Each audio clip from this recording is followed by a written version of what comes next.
Straight line in space class 12th का एक important topic है, स्कोरिंग है। स्पेस शब्द का मतलब क्या है? स्पेस का मतलब होता है आप 3 डायमेंशन को कवर कर रहे हो, इसीलिए इसको 3 डायमेंशन की कैटेगरी में रखा गया है।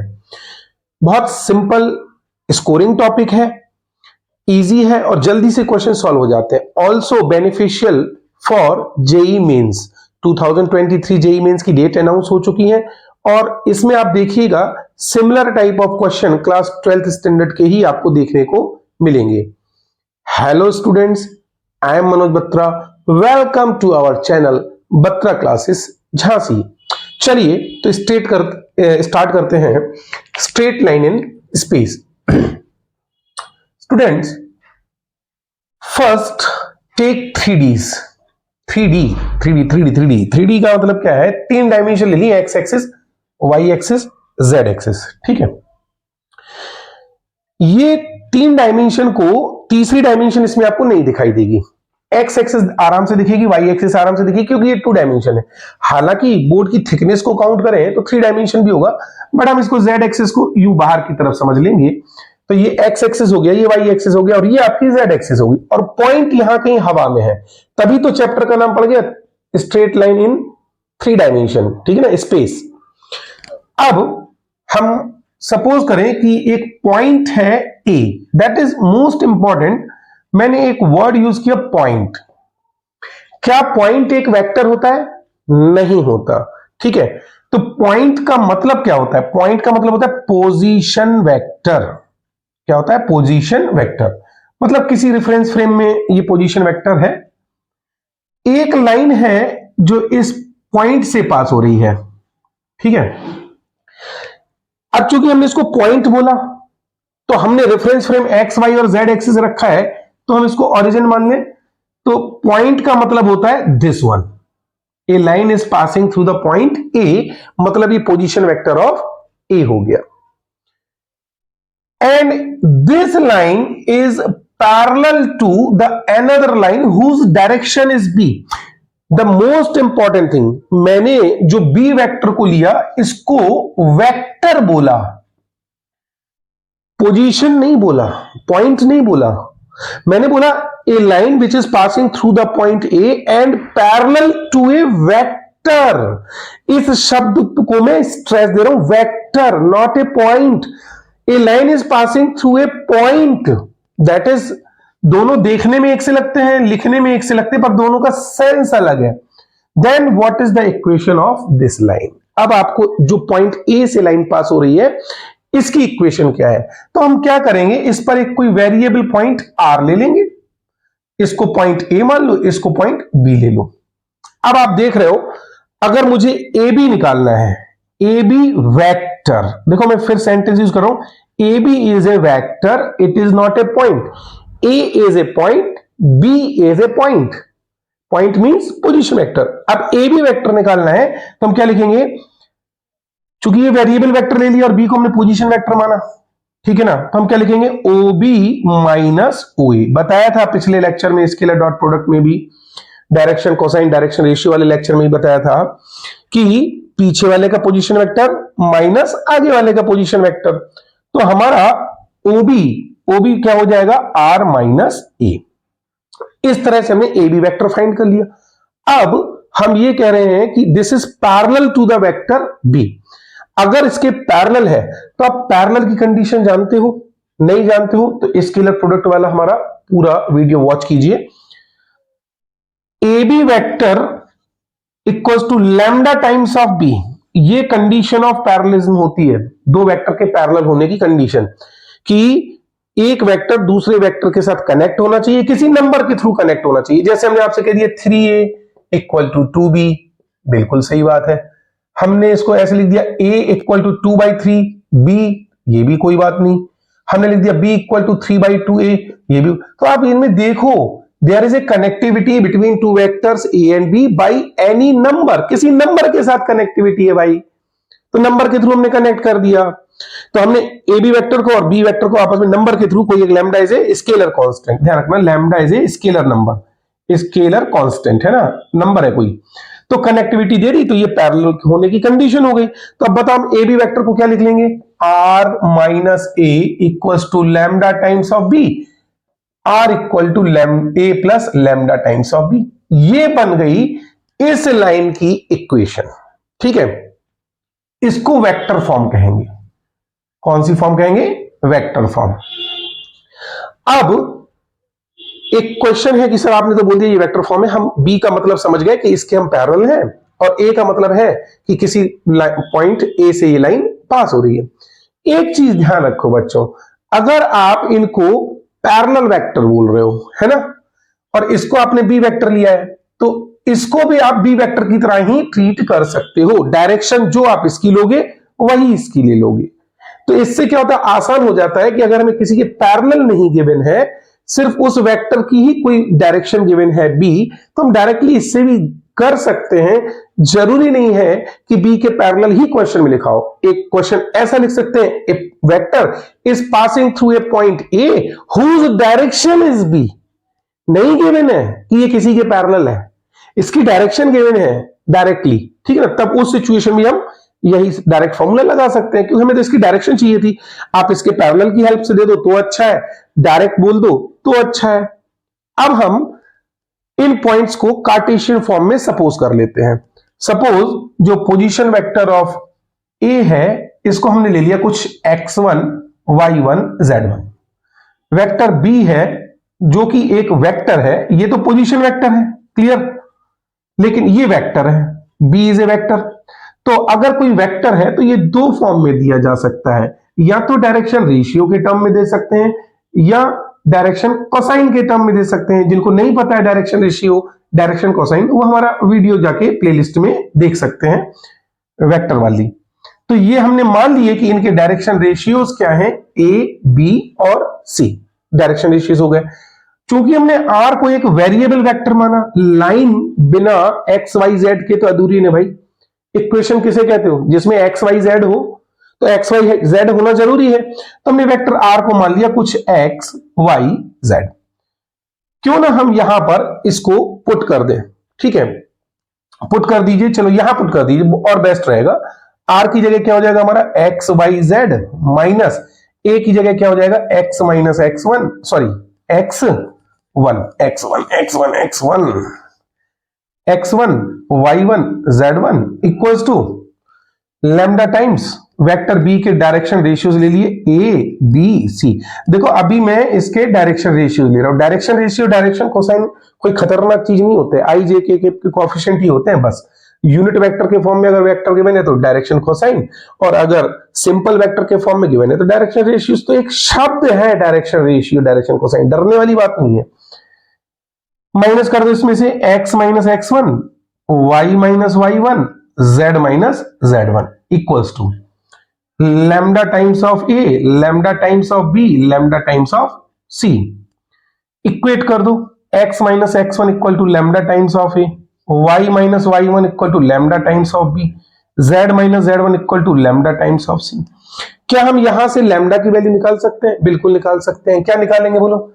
x minus x one equal to lambda times of A, तो ये नीचे आ जाएगा, तो x minus x one upon A equal to क्या आ जाएगा लैम्डा। बिल्कुल सही।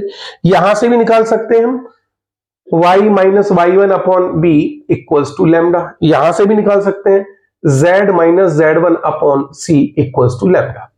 तीनों को अगर हम बराबर कर दें तो x minus x one upon A, y minus Y one upon b, z minus Z one upon c equals to lambda. ये बन गई हमारी एक लाइन की इक्वेशन स्पेस में, 3 डायमेंशन में, जो कि किसी पॉइंट ए से जाती है बी से जाती है। ये फॉर्म वेक्टर फॉर्म है, और ये फॉर्म कौन सी हो गई हमारी? Cartesian form. अब क्वेश्चन ये है कि सर फास्ट कैसे कैलकुलेट करें, मतलब विद इन अ सेकेंड मुझे इक्वेशन को अप्लाई करना आ जाए। भूल जाता हूं सर मैं x1 y1 z1 क्या है, abc क्या है। तो आप ऐसे एक क्वेश्चन, एक एग्जांपल समझिए। एक क्वेश्चन गिवन है, a line is passing through a point A whose coordinates are -1 2 3, ठीक है, and its direction is B, या फिर it is parallel to a vector B whose direction ratios are 2 3 4।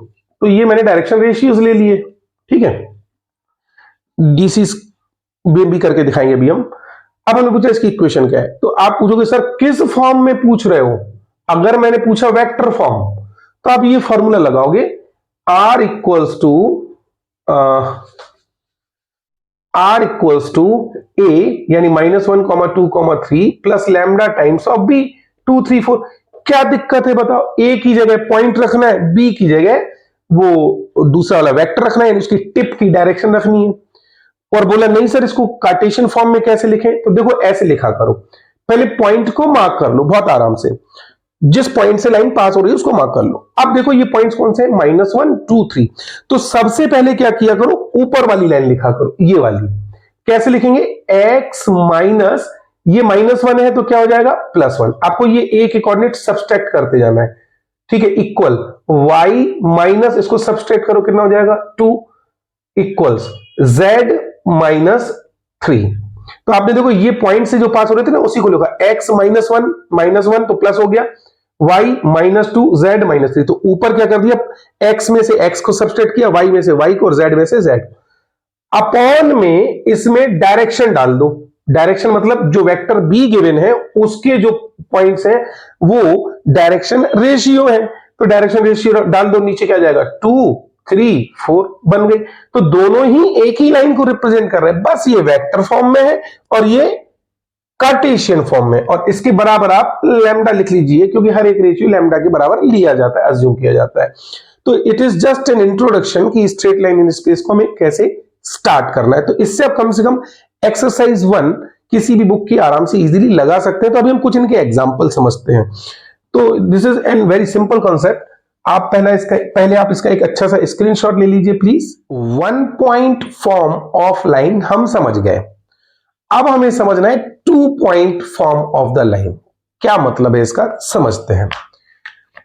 Suppose करो कि हमने वापस ये 3 डायमेंशन बना दिया, ठीक है।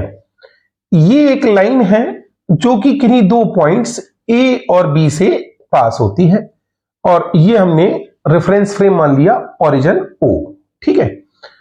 2 पॉइंट से पास होती है, दैट इज मोस्ट इंपॉर्टेंट। तो हमने इसको लिख दिया OA और इसको क्या लिख दिया OB, ठीक है। दोनों ही पॉइंट है।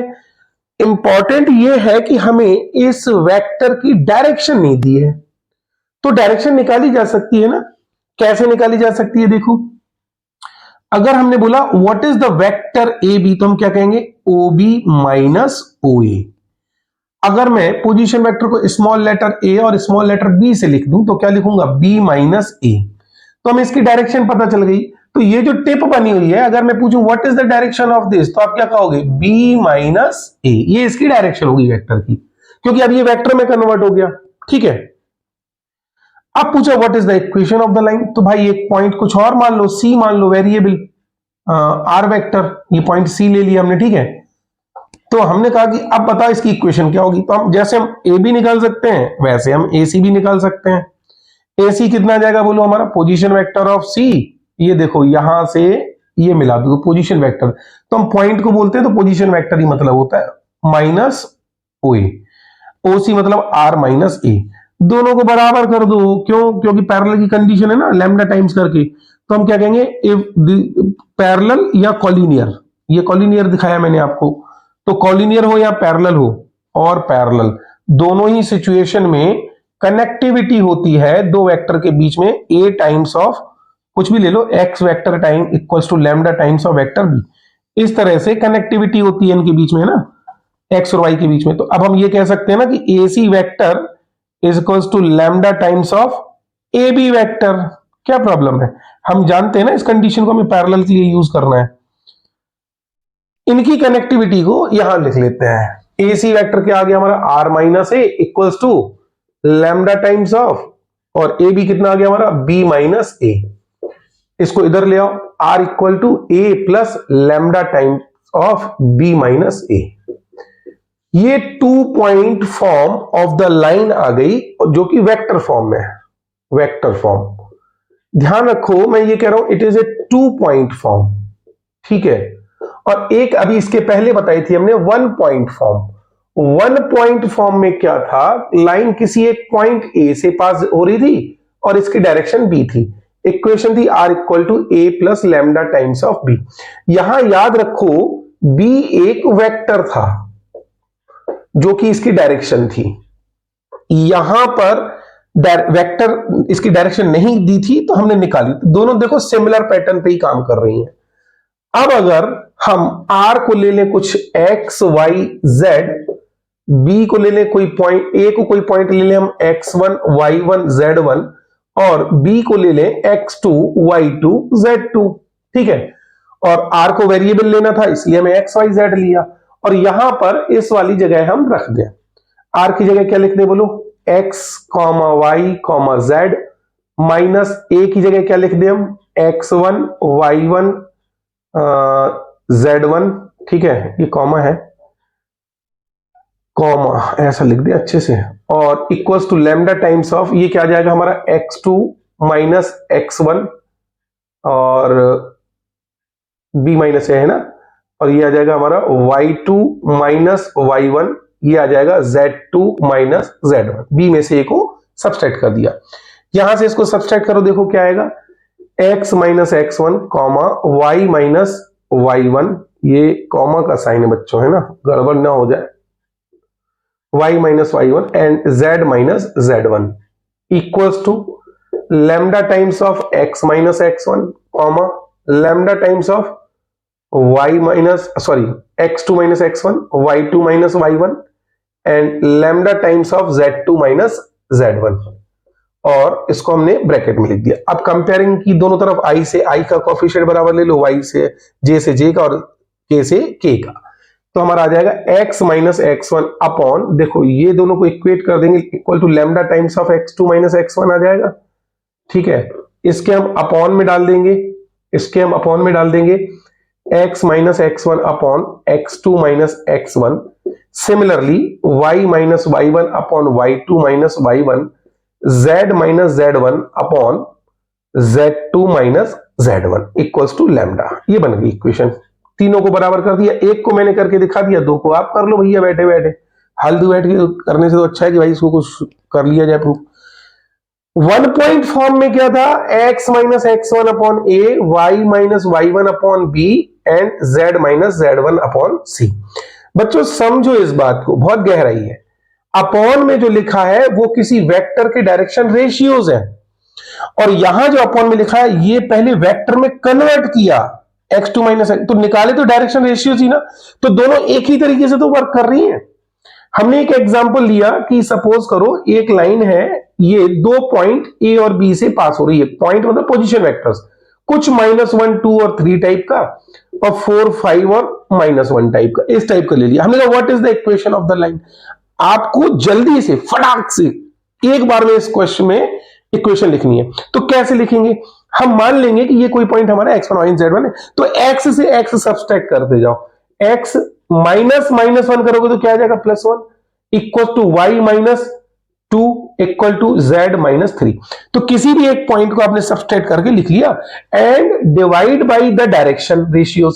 अब डायरेक्शन रेशियोज करना है भैया, तो आप चाहे इससे निकालो चाहे इससे निकालो, डायरेक्शन रेशियोज तो मल्टीपल हो सकते हैं किसी लाइन के लिए। सपोज करो हम इसमें से इसको सब्ट्रैक्ट करते हैं तो क्या आ जाएगा 4 + 1 और ये आ जाएगा 5 - 2 और ये आ जाएगा -1 - 3, 5 - 2 -1 आ गई इक्वल्स टू लैम्डा। ऐसा जरूरी नहीं कि हम इसी को x1 y1 z1 लें, कुछ भी ले सकते हैं, हम इसको x1 y1 z1 ले सकते थे।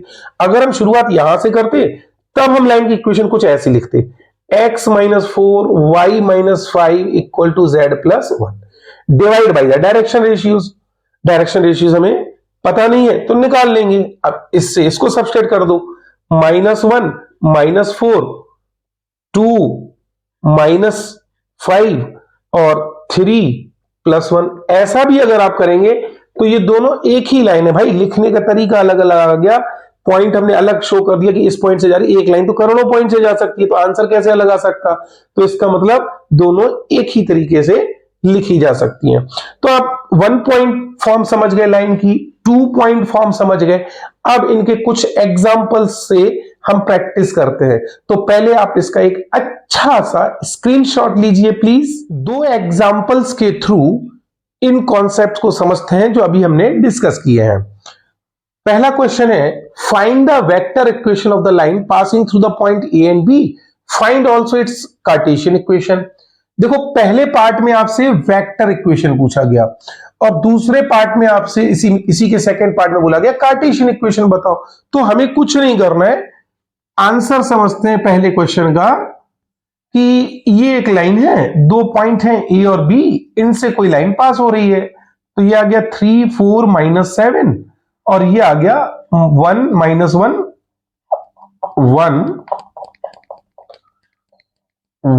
-1 एंड 6। ठीक है भाई, हमारे लिए ये पोजीशन वेक्टर ए का काम और बी का काम करेगा। हमें दो चीजें चाहिए होती हैं, एक पॉइंट एक डायरेक्शन।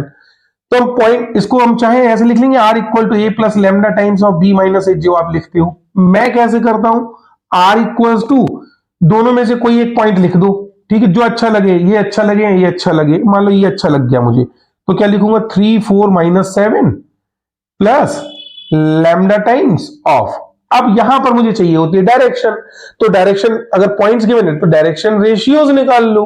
तो सीधा सीधा इसमें से इसको सब्सट्रैक्ट कर दो, तो क्या आएगा देखो 1 -3 कॉमा, इसमें से इधर इस डायरेक्शन से इस डायरेक्शन को सब्सट्रैक्ट कर रहे हैं, 1 -3 कॉमा -1 -4 -1 -4 6 प्लस 7, साइन चेंज हो गया। तो ये आ गया 3 4 -7 प्लस लैम्डा टाइम्स, ये आ गया हमारा -2 और ये आ गया -5 और ये आ गया 13।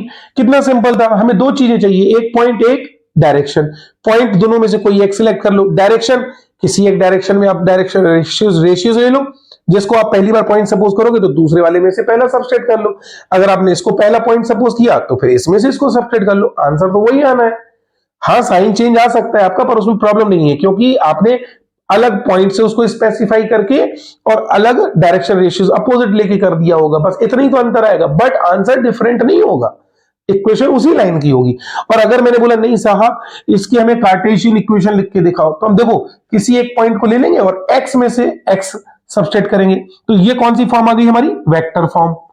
ये कौन सी फॉर्म आ गई, वेक्टर फॉर्म। अब देखो कार्टेशियन फॉर्म में हम क्या करेंगे, कार्टेशियन फॉर्म हम x में से x को सब्सट्रैक्ट करते हैं, ठीक है, x में से x को सब्सट्रैक्ट करते हैं, चलो x माइनस x सब्सट्रैक्ट करो, कितना आएगा 3, y में से y तो y -4, z प्लस z में से z को सब्सट्रैक्ट कर दिया, डिवाइड बाई, अब अपॉन में आती है डायरेक्शन। डायरेक्ट वेक्टर गिवन हो तो हम डायरेक्शन का डिवाइड किए, डायरेक्ट वेक्टर नहीं गिवन है, पॉइंट्स गिवन है, तो हम क्या करेंगे डायरेक्शन रेशियोज का डिवाइड करेंगे। तो इसमें से इसको सब्सट्रैक्ट कर दो ऐसे फाइंड करके, तो क्या आ जाएगा हमारा, बोलो 1 -3 अपॉन -1 -4 है ना, -1 -4 upon 6 plus 7 equals to lambda.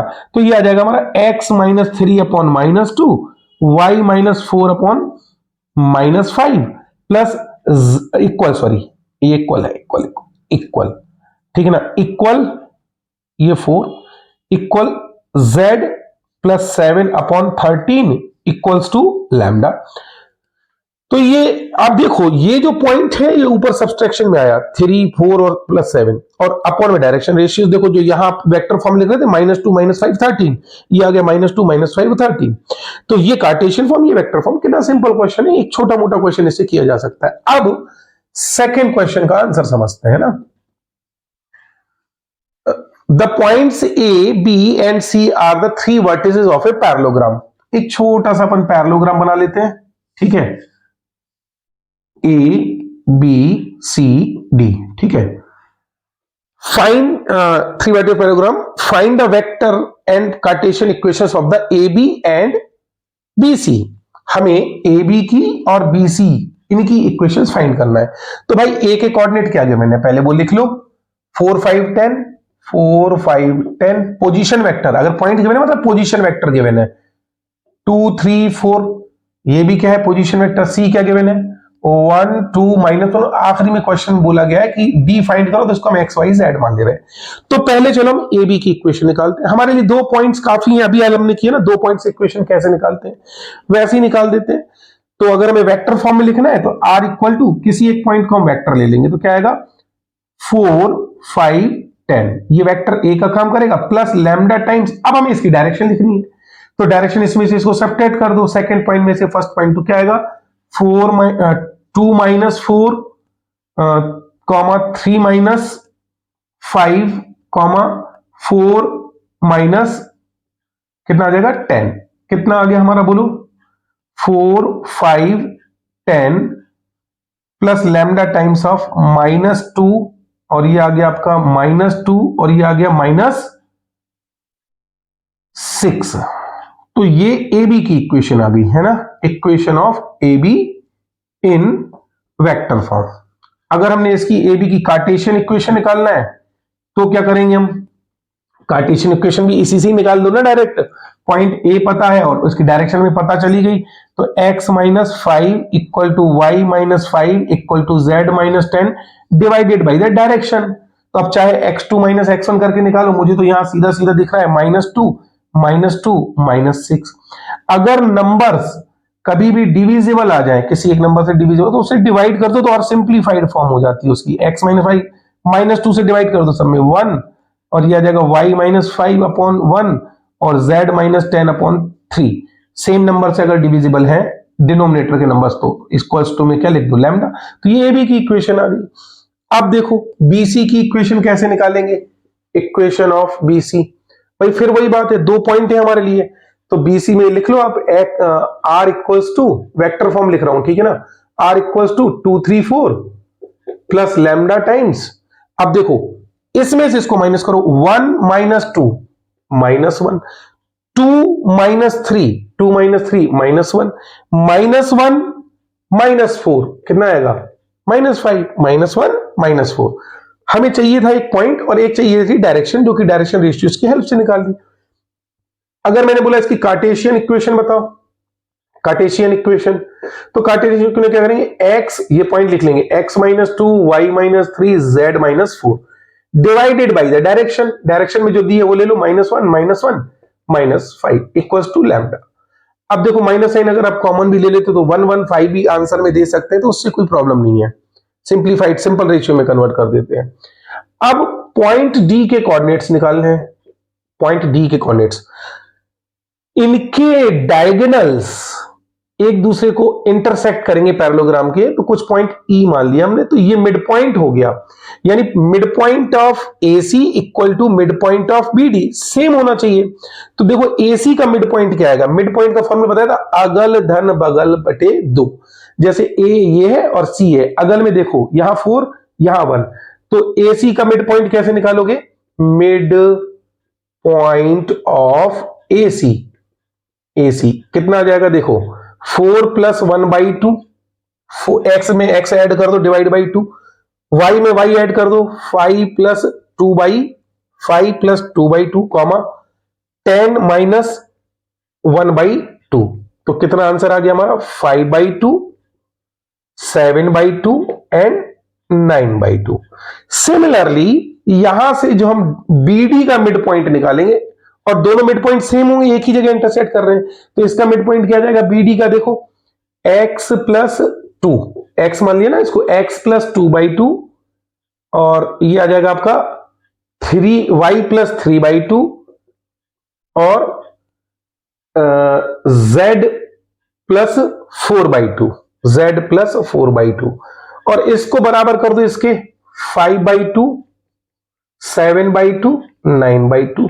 जैसे ही आप इक्वेट करेंगे 2 से 2 तो हमारा जैसे दिस इक्वल टू दिस, यानी कि x प्लस 2/2 इक्वल टू 5/2, तो ये कैंसिल हो गया, तो x कितना आ गया हमारा बोलो, यहां से x आ गया हमारा 3, ठीक है ना। ऐसे इसको इक्वेट करो, 2 से 2 कैंसिल हो जाएगा, ये y प्लस 3 इक्वल टू 7, तो y कितना आ जाएगा हमारा 4, ऐसे 2 से 2 ये कैंसिल हो जाएगा, z प्लस 4 इक्वल टू 9, तो z इक्वल टू कितना जाएगा हमारा 5। तो इस तरह से डी के कोऑर्डिनेट आ गए 3 4 5।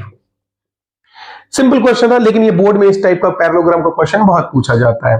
तो मैंने 2 क्वेश्चन एक्सप्लेन कर दिए, अभी और थोड़े से एग्जांपल्स के थ्रू भी हम आगे बढ़ेंगे। तो इसका एक अच्छा सा स्क्रीनशॉट लीजिए प्लीज।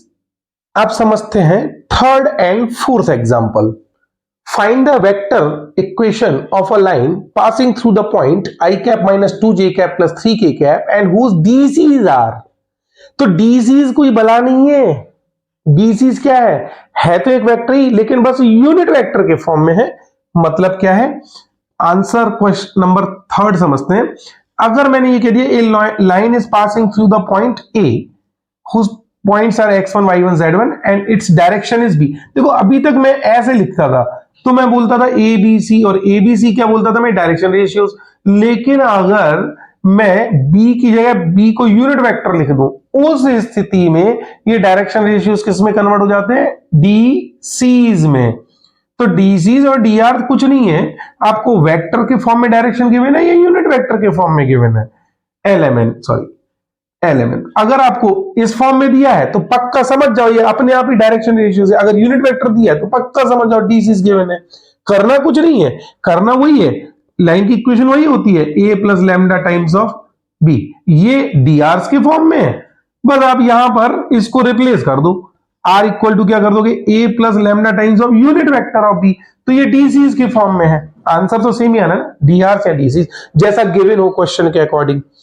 अगर हम वैसे लिखेंगे, इसको कार्टेशियन फॉर्म में लिखेंगे तो हम क्या लिखते थे, x minus x1 y minus y1 z minus z1, और अपॉन में हम dr डाल देते थे a b c।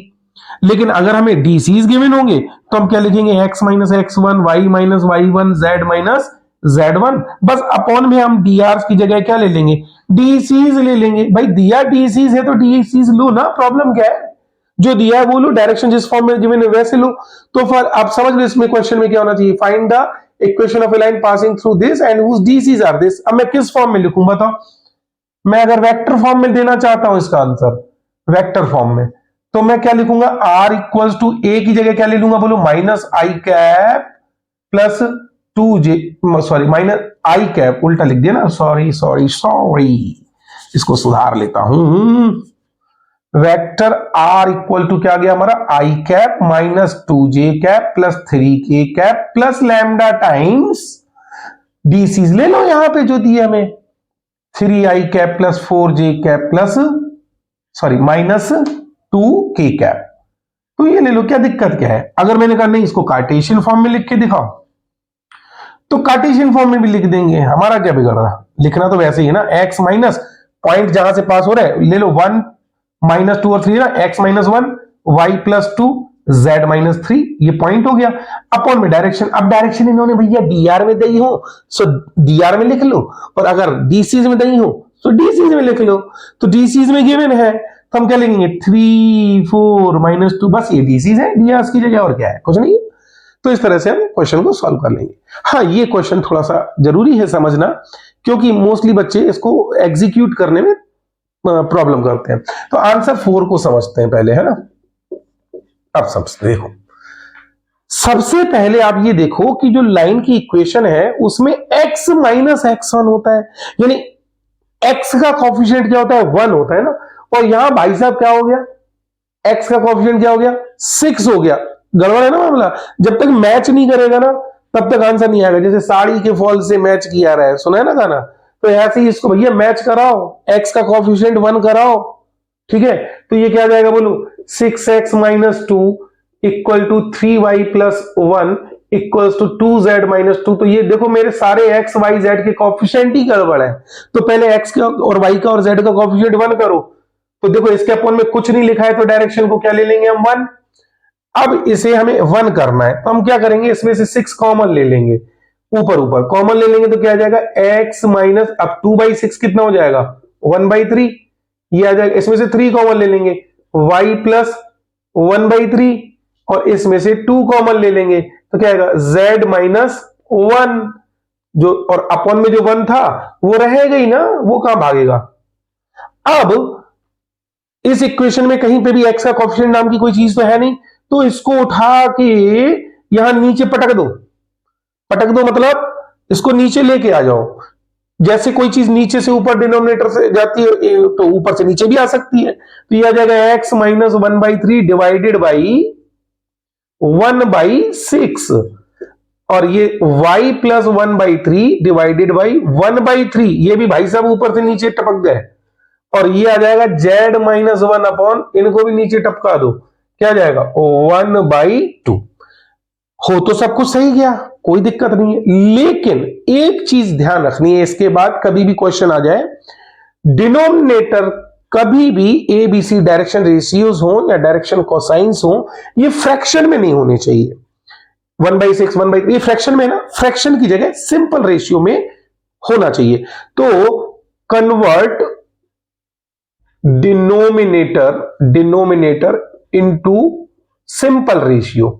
तो कैसे सिंपल रेशियो में कन्वर्ट करेंगे इसके लिए, तो जो आपका ये फ्रैक्शंस आ गए तो इनका एलसीएम ले लो आप, किसका एलसीएम ऑफ 2 3 6, कितना आ जाएगा इनका एलसीएम 6, 6 का 3 का 2 का एलसीएम ले लिया, जो भी फ्रैक्शन में नंबर्स थे, जो एलसीएम आया उसका सब में कर दो मल्टीप्लाई, मतलब ऐसा x minus 1/3 divided by 6 into 1/6, y plus 1/3 6 into 1/3, z minus 1 upon 6 into 1/2।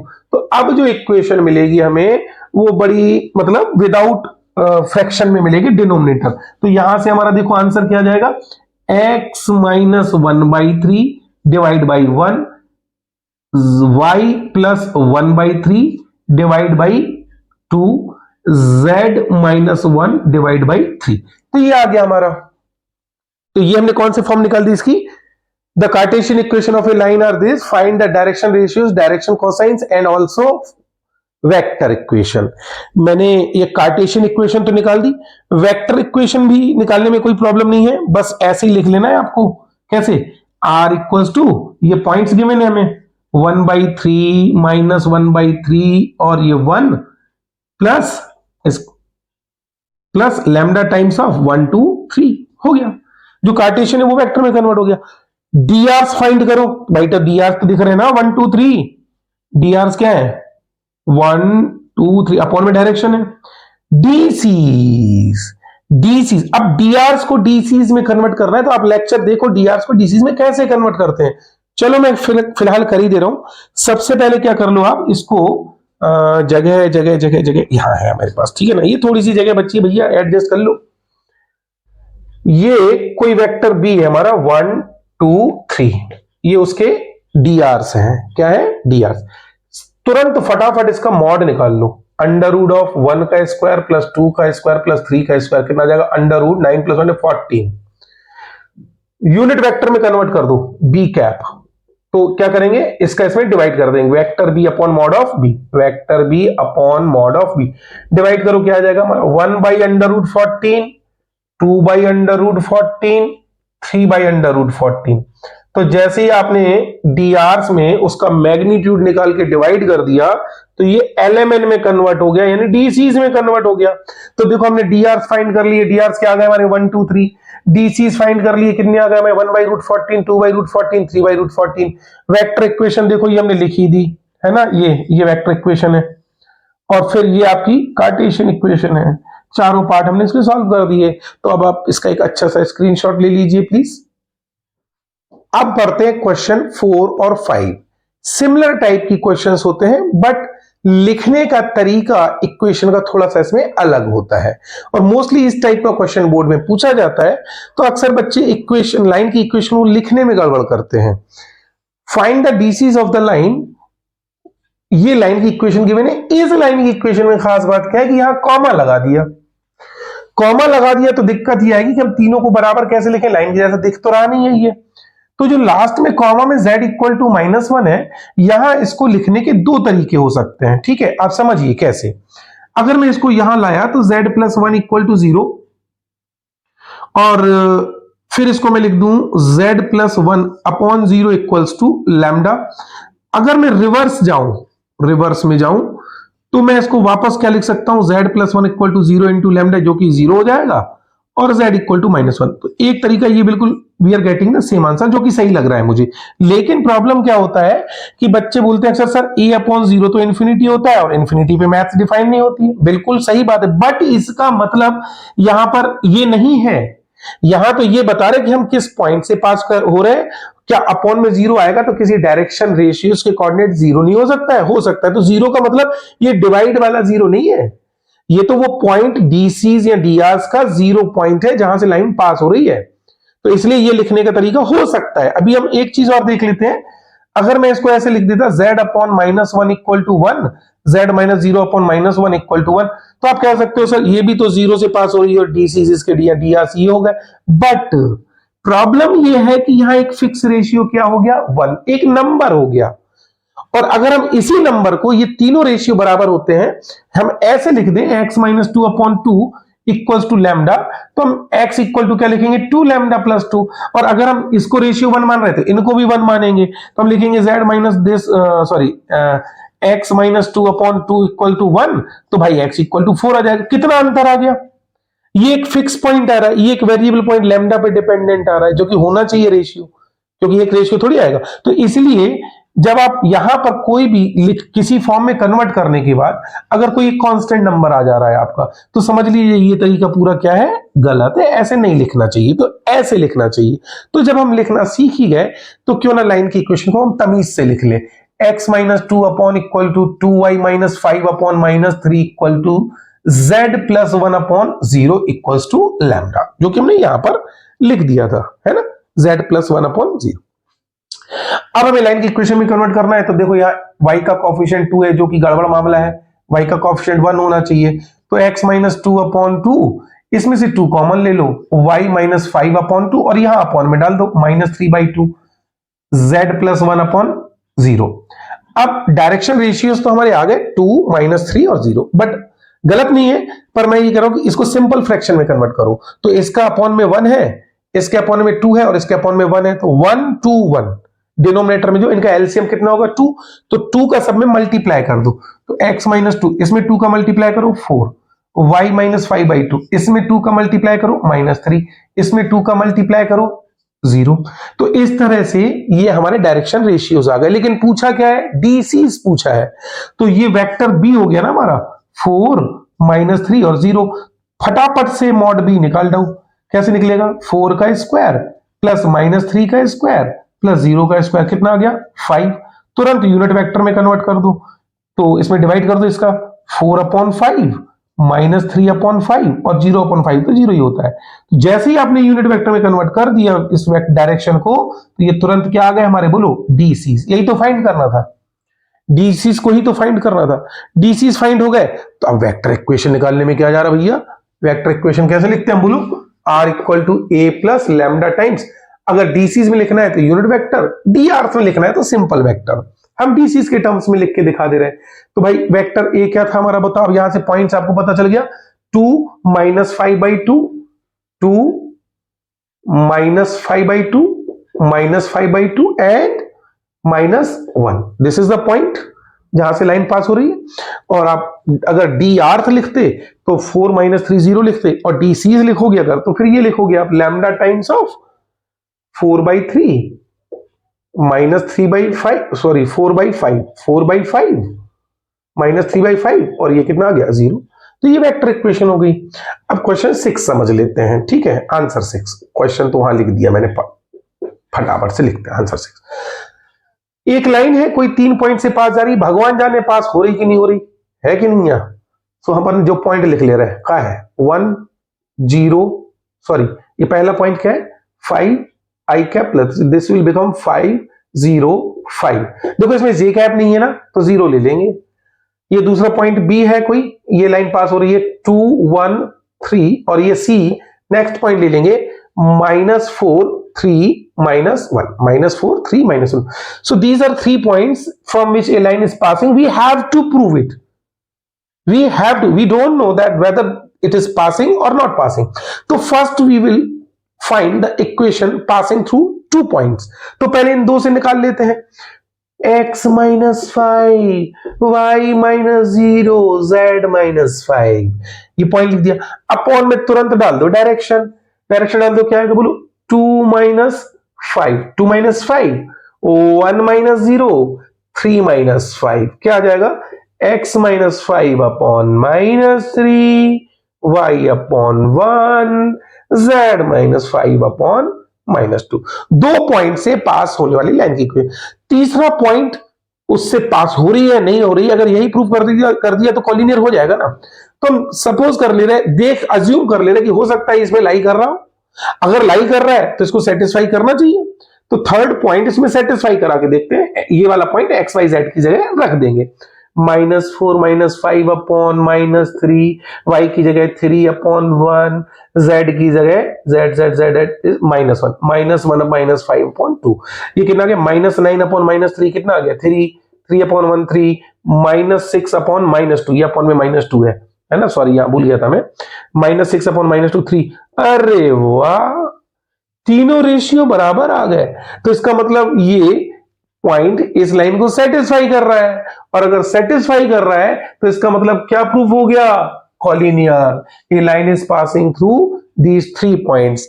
तो इस टाइप के क्वेश्चन इनिशियली आपके आते। अब हम समझेंगे एंगल बिटवीन टू लाइंस, और आगे हम धीरे धीरे बढ़ते जाएंगे। तो इसका एक बढ़िया सा स्क्रीनशॉट लीजिए प्लीज। अब हम पढ़ने जा रहे हैं एंगल बिटवीन टू लाइंस। आपने एंगल बिटवीन टू वेक्टर्स तो पढ़ा ही था, तो लाइंस के बीच में पढ़ने में और वेक्टर्स के बीच में पढ़ने में क्या अंतर है? कोई अंतर नहीं है। समझते हैं कैसे। देखो, मैं एक क्वेश्चन को नए तरीके से फ्रेम कर रहा हूं, ठीक है ना। इसको ध्यान से समझना कि मैंने एक वेक्टर ले लिया, ये b1, ठीक है ना। अभी मैं लाइन नहीं बोल रहा हूं, और ये कोई दूसरा वेक्टर ले लिया b2। वेक्टर बोल रहा हूं, पोजीशन वेक्टर तो नहीं बोल रहा हूं ना। इसका मतलब इसके डायरेक्शन रेशियोज भी तो होते होंगे ना कुछ। तो मान लिया इसके डायरेक्शन रेशियोज हैं a1, b1 एंड c1, और इसके डायरेक्शन रेशियोज हैं a2, b2 एंड c2। अब हमें इनके बीच का एंगल निकालना है। तो हमारे पास दो चॉइस है, हम डॉट प्रोडक्ट से भी एंगल निकाल सकते हैं और क्रॉस प्रोडक्ट से भी। बट डॉट प्रोडक्ट से फाइंड करना थोड़ा सा आसान हो जाता है, इसलिए हम लोग कर लेते हैं। बाकी आप क्रॉस से भी करेंगे तो आ जाएगा, फिर कॉम्प्लिकेशंस में जाना क्यों, करने को आप कर सकते हैं। हमने a1 इक्वल टू लिख लिया a1 i cap plus b1 j cap plus c1 k cap. a2 को लिख लिया हमने a2 i कैप, a1 नहीं, इसको हम b1 कर दे रहे हैं ना, वो किसी स्पेशल वजह से हमने इसको ऐसा माना है। a2 i cap plus b2 j cap plus c2 k cap. अब हमें इनके बीच का एंगल निकालना है। पहले तो हम क्या करेंगे, इनका डॉट प्रोडक्ट निकाल लेंगे, मतलब b1 dot b2। Dot product तो पता ही ना कैसे होता है, आई से आई का multiply, a1 a2 plus b1 b2 plus c1 c2, no problem at all. फिर मॉड b1 निकालेंगे, क्या आएगा? Under root of a1 square plus b1 square plus c1 square, i के जे के और के कॉफिशिएंट के स्क्वायर करके सम करके अंडर रूट ले लेंगे। ऐसे ही b2 निकाल लेंगे हम, under root of a2 square plus b2 square plus c2 square. अब हम फॉर्मूला लगा देंगे b1 dot b2 equals to mod of b1 mod of b2 cos theta. लगा देंगे cos थीटा इक्वल टू क्या आ जाएगा हमारा, b1 b2 दोनों का डॉट, और ये mod of b1 mod of b2। ये हमारा आ गया था a1 a2 plus b1 b2 plus c1 c2, और ये आ गया था under root a1 square plus b1 square plus c1 square, ये under root a2 square plus b2 square plus c2 square. हो गया, क्या प्रॉब्लम है? फॉर्मूला लगाओ, आंसर पाओ, इसमें कोई प्रॉब्लम नहीं है बच्चों। अब लेकिन हमने वेक्टर के बीच का एंगल निकाला ना। क्वेश्चन ये है, find the angle between lines, find the angle between two lines. अब दोनों में अंतर क्या है समझिए। वेक्टर को ही तो हम लाइन कहते हैं बाबा, वेक्टर ही तो लाइन है। कैसे? सपोज करो ये क्वेश्चन मैंने ऐसे फ्रेम किया कि ये एक वेक्टर है, ये किसी पॉइंट a1 से पास हो रहा है और इसकी डायरेक्शन है b1, तो बट डायरेक्शन b1 है तो क्या हो जाएगा, a1 b1 c1। तो ये पोजीशन वेक्टर है, किसी पॉइंट ए से पास हो रहा है। तो भाई अब मैं आपको वैसा ही क्वेश्चन दे रहा हूं, फर्क इतना है, मैं वेक्टर की इक्वेशन कुछ ऐसे लिख के दे दूंगा, a1 प्लस लैम्डा b1। बस पहले में वेक्टर वेक्टर जब डॉट प्रोडक्ट खोल रहे थे तो खेल रहे थे, तो भाई क्या था कि हम सीधा सीधा वेक्टर वेक्टर बोल रहे थे, ना डायरेक्शन रेशियोज बोल रहे थे, ना डायरेक्शन कोसाइन बोल रहे थे, जबकि थे वही। अब भी वही है कहानी भाई। अब क्या है, अब बस इतना ध्यान रखना है कि ये इस वेक्टर की डायरेक्शन है और ये वो पॉइंट है जहां से लाइन पास हो रही थी। तो हमें दो वेक्टर के बीच का एंगल निकालना है। ये दूसरी लाइन है, ये पास हो रही है किससे, A2 से, और इसकी डायरेक्शन क्या है, B2। लाइन की इक्वेशन लिखी होगी बस, A2 प्लस लैम्डा की जगह कुछ म्यू कर दो B2। तो हमें B1 और B2 के बीच का एंगल आज वैसे ही निकालना है जैसे हम पहले निकाल रहे थे बाबा। तो बस अब B1 B2 के बीच का एंगल ऐसे निकाल लो, उसमें प्रॉब्लम क्या है। तो हम इसको ना निकाल ले जाएंगे बड़े आराम से।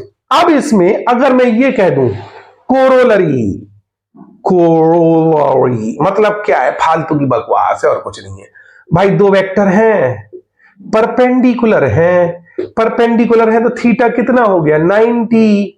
तो बताओ B1 dot B2 equal to क्या करोगे, B1 B2 cos 90 कितना होता है 0। तो B1 dot B2 equal to क्या आ जाएगा हमारा 0। तो if two vectors are perpendicular to each other their dot product is 0। अब डॉट प्रोडक्ट इनका 0 कर दो, तो ये जो अपॉन में क्वांटिटी है वो वहां चली जाएगी, तो क्या हो जाएगी 0। तो डॉट प्रोडक्ट क्या आएगा, A1 A2 plus B1 B2 plus C1 C2 equal to 0। खत्म। अगर मैं ये कह दूं कि टू वेक्टर्स आर पैरेलल, दो वेक्टर अगर पैरेलल है तो पैरेलल में क्या करो, एंगल 0 या 180 लोगे, बहुत सिंप्लीफाई करोगे, काहे को झंझट में पड़ रहे हो यार, सीधा कंक्लूजन याद करो ना। क्वेश्चंस निकालने अभी तो बोर्ड के हमें, A1 upon A2 equal to B1 upon B2 equal to C1 upon C2, हो गया काम। तो ये परपेंडिकुलर की कंडीशन और ये पैरेलल की कंडीशन, ठीक है, आराम से कर ले जाएंगे। अगर DC's गिवन हो, इफ DC's आर गिवन, मतलब समझो क्या है, वेक्टर वही है, बस मैं dr की जगह क्या लिख दूंगा, DC's लिख दूंगा। A1 B1 C1 की जगह L1 M1 M1 कर दूंगा, ठीक है, इसकी जगह L2 M2 N2 कर दूंगा। क्या नाटक है ये, इसको बोल देंगे B1 कैप अगर मैं ऐसा लिखूंगा तो, और इसको लिख देंगे B2 कैप। यूनिट वेक्टर में होता है तो DC's होते हैं, तो सेम मेथड लगाओ। बस cos थीटा इक्वल टू क्या जाएगा बोलो, L1 L2 plus M1 M2 plus N1 N2 divided by under root of L1 square plus M1 square plus N1 square into under root of L2 square plus M2 square plus N2 square. भाई हम जानते हैं, we know that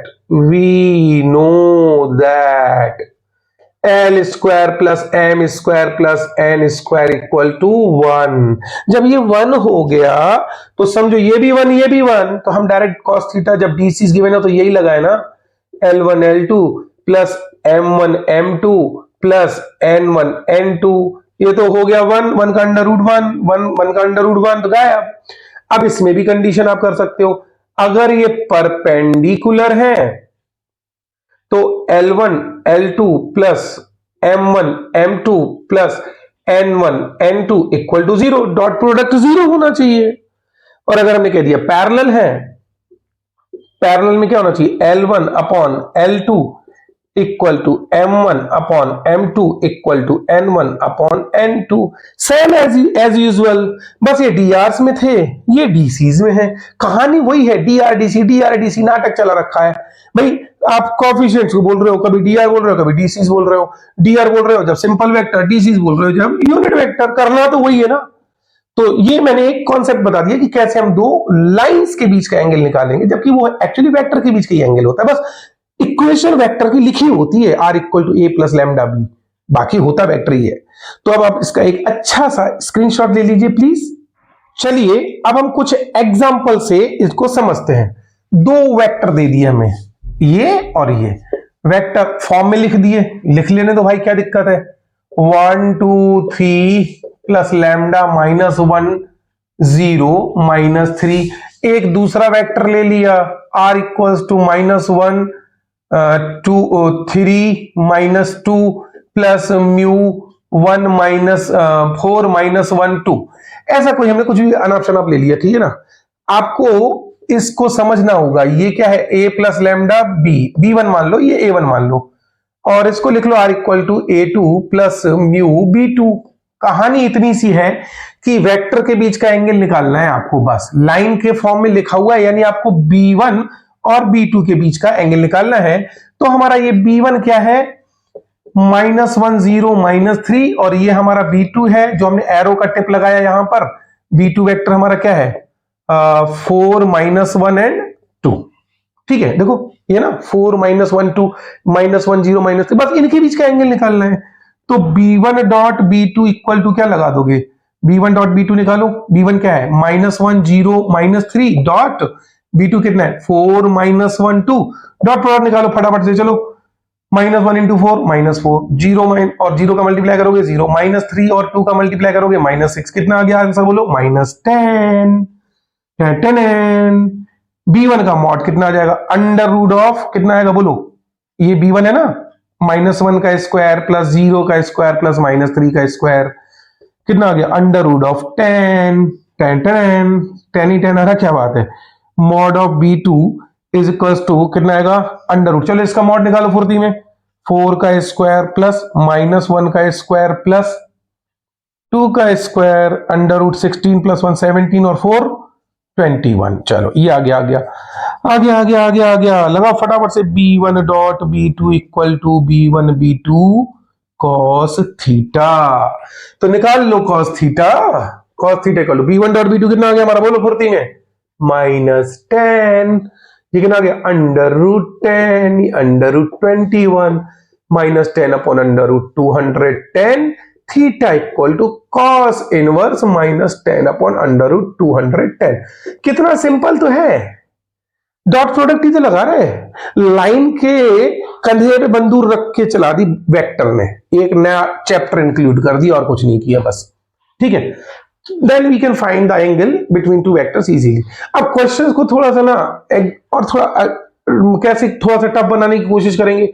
वो कहेंगे एक line ये है, एक लाइन ये है, ये लाइन भैया 2 पॉइंट से पास हो रही है, -1 2 3, और ये दूसरा पॉइंट है कुछ 2 -1 4। ये वेक्टर ए और बी 2 पॉइंट दे दिए, और एक सी पॉइंट ले लिया कुछ 3 -2 1, और कोई डी पॉइंट ले लिया, ये सी डी, ये कुछ ले लिया -2 3 -2 का, चलो ठीक है कोई दिक्कत नहीं। अब बोला इनके बीच का एंगल निकालो, तो पहले कहानी समझो, 2 पॉइंट से कह रहे ना, हमें निकालना क्या है, हमें निकालना है 2 वेक्टर के बीच एंगल। चाहो तो आप इससे लाइन की इक्वेशन बना लो पहले, कैसे, कार्टेशियन बनाना है या वेक्टर बनाना है आप बता दो भैया, मैं उसी हिसाब से बना दे रहा, या फिर मेरे हिसाब से बना लो।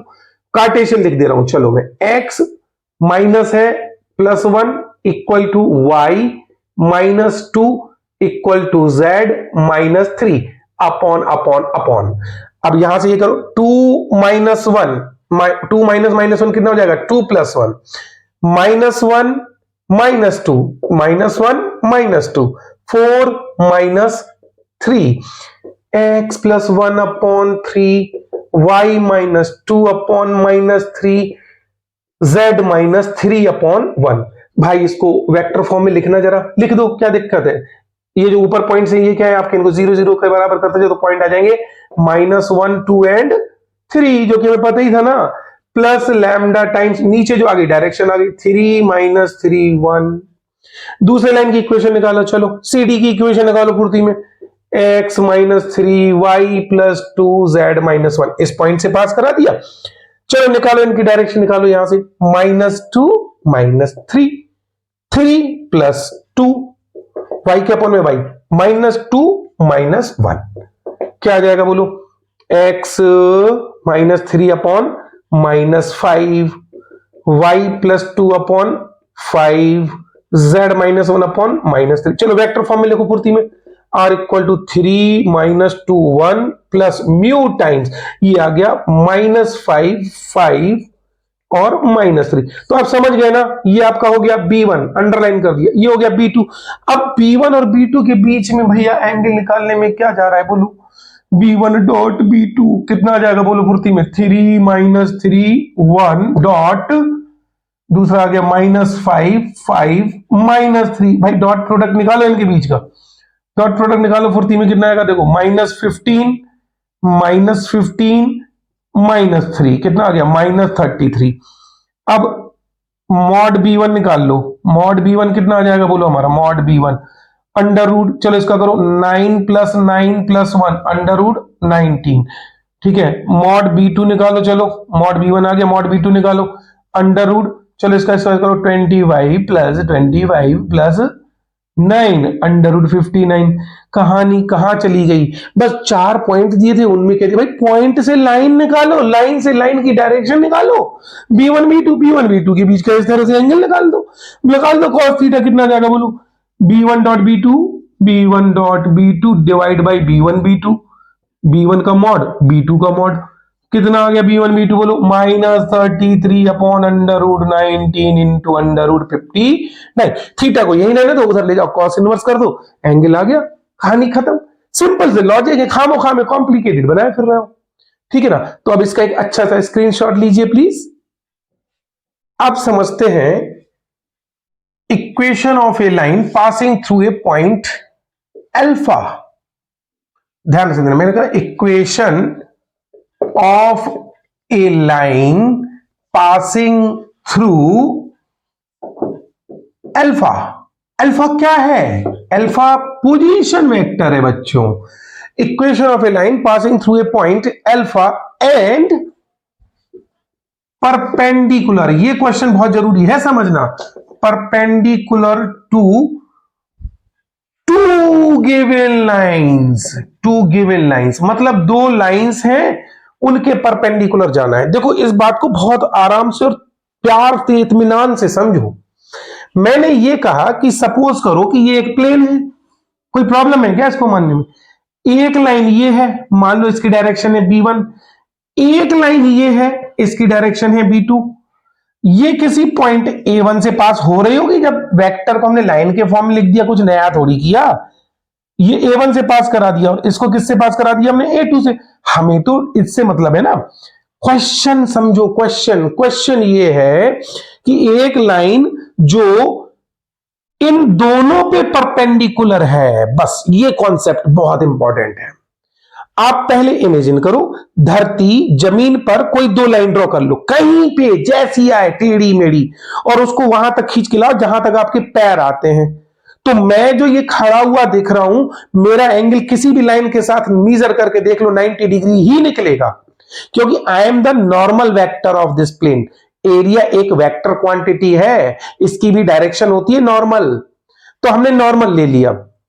अब एक ही संभावना है कि जमीन पे कितनी भी लाइनें हो, इन सब पे परपेंडिकुलर तब होता है जब ये हो, यानी कि ये तीसरी डायमेंशन का यूज कर रहा है। दो डायमेंशन ये है आपकी, एक मान लो एक्स वाई प्लेन तो एक्स वाई में आता है, आपने थर्ड डायमेंशन ये वाली यूज कर ली। ये जो थर्ड डायमेंशन है, जो हम इस पर खड़े हुए हैं, परपेंडिकुलर है, ये B1 B2 दोनों पर परपेंडिकुलर है।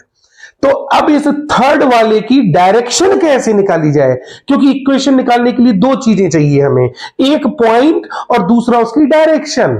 B R equal to A plus lambda B चाहिए ना। तो हम क्या करेंगे बच्चों, हम इनका क्रॉस प्रोडक्ट निकाल देंगे। और याद रखना, डायरेक्शन के लिए यूज किया जाता है राइट हैंड रूल।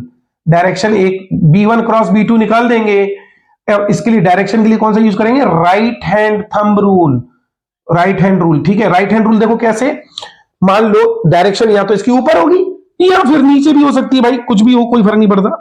अब फर्क तो पड़ता है मतलब, लेकिन मैं या तो अपने राइट हैंड को, देखो ये राइट हैंड है, अगर मैं B1 पे अपनी फिंगर रखूं और B2 की तरफ क्लोज करूं, तो ये देखो थंब तुम्हें आउट ऑफ द प्लेन मिल रहा होगा, B1 क्रॉस B2। तो देखो B1 B2 माए यहां पर है, और ये जो थंब है ये देखो out of the frame 3D में मिल रहा है ना, B1 क्रॉस B2। तो B1 क्रॉस B2 जो है वो देखो इन दोनों पे परपेंडिकुलर है, ये देखो 90 डिग्री, इसके साथ ये एंगल देखो 90 डिग्री। तो B1 क्रॉस B2, या फिर अगर मैं यहां पर फिंगर रख दूं B2 पे और B1 की तरफ क्लोज करूं तो देखो मेरा थंब कहां चला जाएगा, अंदर की तरफ, तो भी वो प्लेन पे परपेंडिकुलर है, तो वो आ जाएगा B2 क्रॉस B1। तो चाहे B1 क्रॉस B2 निकाल लो, चाहे B2 क्रॉस B1 निकाल लो, ये इस वेक्टर की डायरेक्शन होगी। अब अगर इस वेक्टर की डायरेक्शन है और मैंने ये कह दिया कि this is passing through the point alpha, तो हमें क्या करना है बच्चों, एक पॉइंट और एक डायरेक्शन चाहिए। तो लाइन की इक्वेशन क्या आ जाएगी, इस वाले लाइन की, जो मैंने, मेरा थंब है ये, but out of the frame जो मैं बता रहा हूं, बट मैं यहां तो ऐसे ही बनूंगा ना बच्चों, मैं क्या करूं, मैं कोई वो थोड़ी हूं आर्टिस्ट की तो मैं निकाल के बाहर दिखा दूं इसमें। तो आर इक्वल टू क्या आ जाएगा, पॉइंट, ये लाइन किससे पास हो रही है, अल्फा से, alpha plus lambda into B1 cross B2, कहानी खत्म, निकल गई इक्वेशन इस लाइन की। अब समस्या क्या है कि ये पूछते हैं बच्चे, सर B1 क्रॉस B2 कैसे निकालें, तो B1 क्रॉस B2 निकालना नहीं आता है, चलो देख लेते हैं B1 क्रॉस B2 भी निकाल के। पहले हम एक क्वेश्चन यहां पर फ्रेम कर लेते हैं, देखो एक एग्जांपल से समझते हैं। There is a line, two lines, ठीक है, R equals to 1 2 3 plus lambda times of -1 2 -3 और 4, and R2 equal to 2 minus 1 2 plus mu times of 3 minus 2 1। ठीक, ये दो लाइनें हैं। Find the equation of a line which is perpendicular to both, बस ये ध्यान रखना, परपेंडिकुलर टू बोथ, बोथ माने दोनों पे, तीनों पे, चारों पे, कितने पे भी परपेंडिकुलर, हमेशा उसका क्रॉस प्रोडक्ट होता है। तो इसकी डायरेक्शन क्या है बोलो, B1 ये है और इसकी डायरेक्शन B2 ये है, इन दोनों पे परपेंडिकुलर ही होगा ना। Find the equation of line which is passing through a point like 3 minus 1 नहीं 4 minus 1 5, इससे पास हो रही है। तो भाई पॉइंट तो दिया ही है ना, वेक्टर की इक्वेशन के लिए निकालने के लिए, लाइन की इक्वेशन निकालने के लिए एक पॉइंट चाहिए, एक डायरेक्शन चाहिए। तो डायरेक्शन हम कहां से निकाल लेंगे, B1 क्रॉस B2 से। B2 क्रॉस B1 से भी निकालोगे तो कोई दिक्कत नहीं, दोनों से सेम ही आंसर आएगा। आंसर अलग भी आ जाए तो चलेगा, क्योंकि वो तो अलग अलग आपने डायरेक्शन अलग अलग शो की होती है। तो पहला काम होता है B1 क्रॉस B2 को फाइंड करना। अब देखो B1 क्रॉस B2 को कैसे फाइंड करेंगे। सबसे पहले लिख लो I, थोड़ा नीचे लिख दूं चलेगा ना, क्योंकि आपको साइन भी लेने पड़ेंगे कोफैक्टर्स के। I J K, सबसे पहले ये लिखो। अगर आपने आगे वेक्टर B1 लिखा है और इसको B1 माना है ना और इसको B2 माना है, तो B1 वाला वेक्टर मिड रो में लिखेंगे, तो क्या आएगा -1 3 4, और जो पीछे B2 लिखा है ना उसको सबसे नीचे लिखेंगे, पीछे नीचे 3 -2 1। अब क्या करो, यहां साइन ले लो, प्लस माइनस प्लस। क्या करो अब, विथ साइन आई कैप तो आपको लिखना ही लिखना है। अब इस हाथ से आई वाली कॉलम को बंद कर दो, इस हाथ से रो को बंद कर दो, और बंद करने के बाद मतलब इसको क्लोज करने के बाद इसको हाथ से ढक दिया, फर्स्ट रो फर्स्ट कॉलम, जो बच गया उसको लिख लो 3 4 -2 1, और फिर क्या लिखो आई कैप। अगला देखो क्या है आपका, माइनस जे कैप। तो माइनस जो साइन है वो लेना है, कोफैक्टर के साइन होते ही है। इसको बंद कर, सॉरी इसको बंद कर दो जे वाले को, और फर्स्ट रो को बंद कर दो। तो देखो इसको जैसे ही आप क्लोज करोगे तो ये वाले भैया जो बंद थे ये खुल जाएंगे, हमारे खुल जाएंगे ना। तो ये और ये बचे हुए दिख रहे हैं आपको, क्या दिख रहे हैं, -1 4 3 1। अब नेक्स्ट ले लो प्लस का, के कैप तो आने वाला, यहां जे कैप और लिख देते हैं ना, जे कैप है ना, जे कैप लिया था ना कोफैक्टर, प्लस। अब देखो क्या करेंगे, जहां के आ रहा उस रो और कॉलम को बंद कर दो, तो ये खुल जाएगा हमारा, ये खुल जाएगा। तो हमें अब क्या दिख रहा है बोलो, -1 3 3 -2, और ये क्या जाएगा, के कैप। साइन देखो प्लस फिर माइनस फिर प्लस। अब इसको ऐसे सॉल्व करते हैं, इसका इधर मल्टीप्लाई कर दो पहले, 3 × 1 3 माइनस -2 × 4 कितना होगा, -8। तो फॉर्मूले में ऑलरेडी माइनस आता ही है, हमारा ध्यान रखना है। ये आ गया आई कैप माइनस। अब यहां मल्टीप्लाई करो, क्या आएगा, पहले इधर ही करना है, प्रिंसिपल डायगोनल बोलते हैं इसको, -1 फिर माइनस फिर इनका -12 जे कैप, प्लस इसका इधर करो, -1 -2 कितना हो जाएगा, 2 -9, और ये हो जाएगा के कैप। तो ये आ जाएगा 8 + 3 11 आई कैप, और ये आ जाएगा -13, तो हो जाएगा प्लस का 13 जे कैप, माइनस का 7 के कैप। तो ये हमारा आ गया B1 क्रॉस B2। क्या आ गया, b1 क्रॉस b2। अब बताओ उस लाइन की इक्वेशन जो 4 - 1 5 से जाती है और इन दोनों पे परपेंडिकुलर है, तो दोनों पे जो परपेंडिकुलर उसकी डायरेक्शन b1 क्रॉस b2 आ गई ना।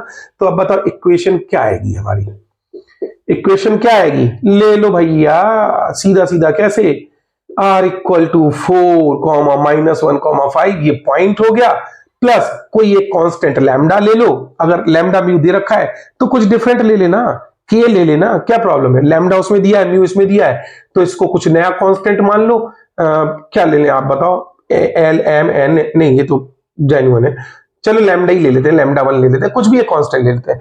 और डायरेक्शन, डायरेक्शन ये ले लो 11 13 -7। अब इसमें डिफरेंट टाइप की क्वेश्चन है भाई, कार्टेशियन फॉर्मूले को x - 4 y + 1 z - 5 divide by there directions, 11 13 -7, ये क्या है बोलो, drs, डायरेक्शन रेशियो है। अगर मैंने इसके पूछे होते dc's, अब इसके dc's अगर हम पूछ लेते क्वेश्चन में तो हम क्या करते, √11 का स्क्वायर 121, 13 का स्क्वायर 169, 7 का स्क्वायर 49, ये आ जाएगा, डिवाइड कर दो, ये कितना आ जाएगा बोलो, 9 दूनी 18 और 1 19, √9 दूनी 18 और 1 19, यहां से बची 1, 5 और 6 11, 11 और 2 11 और 2 11 और 2 13, यहां से बची 1 2 1 1 2 और 1 3 339, बस डिवाइड कर दो। अगर डी, ये डी आर्स थे ना, ये डी आर्स थे, डी सी फाइंड करना है तो डी आर्स में इसका डिवाइड कर दो, 11 बाई √339, 13 बाई √339, कोई कैलकुलेशन मिस्टेक हो गई तो खुद से समझ लेना, √339, तो डी आर्स को हमने डी सी में कर दिया। अगर पूछ ले स्पेशली हमसे तो वेक्टर फॉर्म में पूछ ले, वेक्टर में निकाल लो, कार्टेशियन में बोले कार्टेशियन में निकालो। तो इस तरह से हम ये कॉन्सेप्ट सीखते हैं, equation of a line passing through a point A and perpendicular to two lines. तो एक बढ़िया सा स्क्रीनशॉट लीजिए इसका प्लीज। एक बेहतरीन सा एग्जांपल और समझ लेते हैं हम। सपोज करो हमें दो लाइनें गिवन है, x - 1/3 equal to -2y + 1/5 equals to 3z - 1/λ, और दूसरी लाइन ले ले रहे हम 2x + 1/-3 1 - 3y/-2 इक्वल्स टू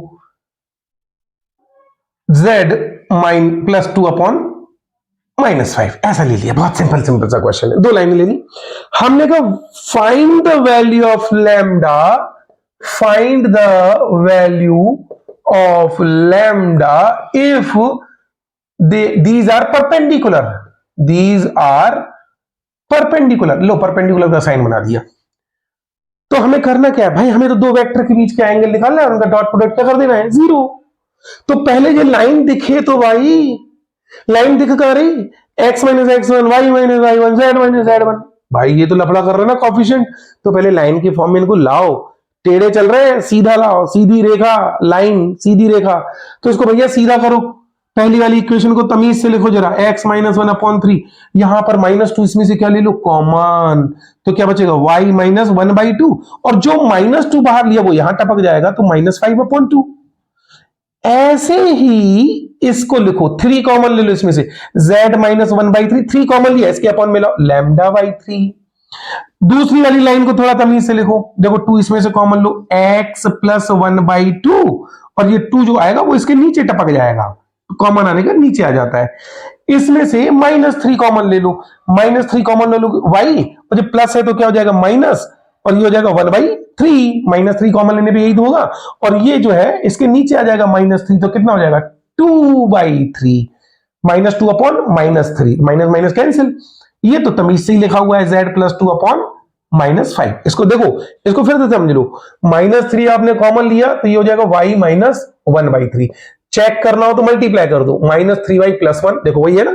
तो ऐसे आप बिल्कुल सही जस्टिफाइड वे में जाया करो। और होता क्या है, जैसे अपॉन में अपना क्या लिखा था, -2 लिखा था, तो ये -2 के अपॉन में ये -3 लौट के आ जाता है, तो ये हो जाता है -2/-3, इसलिए हमने माइनस से n कट करके 2/3 लिख दिया था। तो हमने फटाफट कर दिया था, आप आराम से करो, तमीज से लिख गई लाइनें। अब हमें इनके ये drs पता चल गए, पहली लाइन के drs, मतलब इसको हम b1 कह सकते हैं ना, पहली लाइन b1 इसके डीआर क्या है बोलो, 3 माइनस 5/2 एंड λ/3।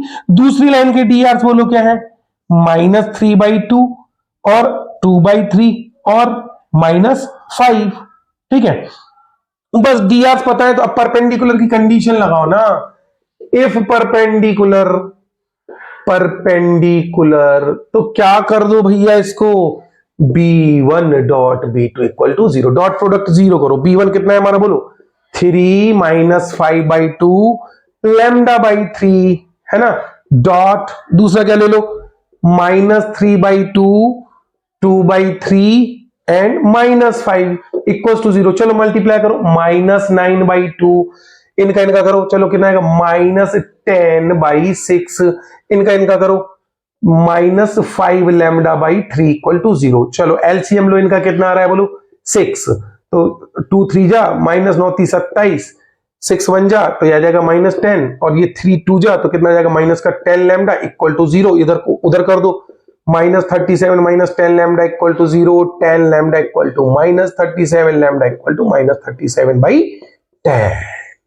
सिर्फ हमने दो वेक्टर, जहां जहां लाइन की इक्वेशन बोल रहे हैं, एक्चुअली वेक्टर ही वेक्टर तो खेल रहे, डॉट प्रोडक्ट और क्या खेल रहे, इस तरह से लैम्डा निकाल दिया। अगर यही क्वेश्चन ऐसे दिया होता, इफ पैरेलल, मतलब लाइंस अगर पैरेलल होती परपेंडिकुलर की जगह, तो लैम्डा कैसे निकालते, तो वही कंडीशन लगाएंगे ना अपन, क्या लगाते थे, a1/e2 equal to b1/b2 equal to c1/c2।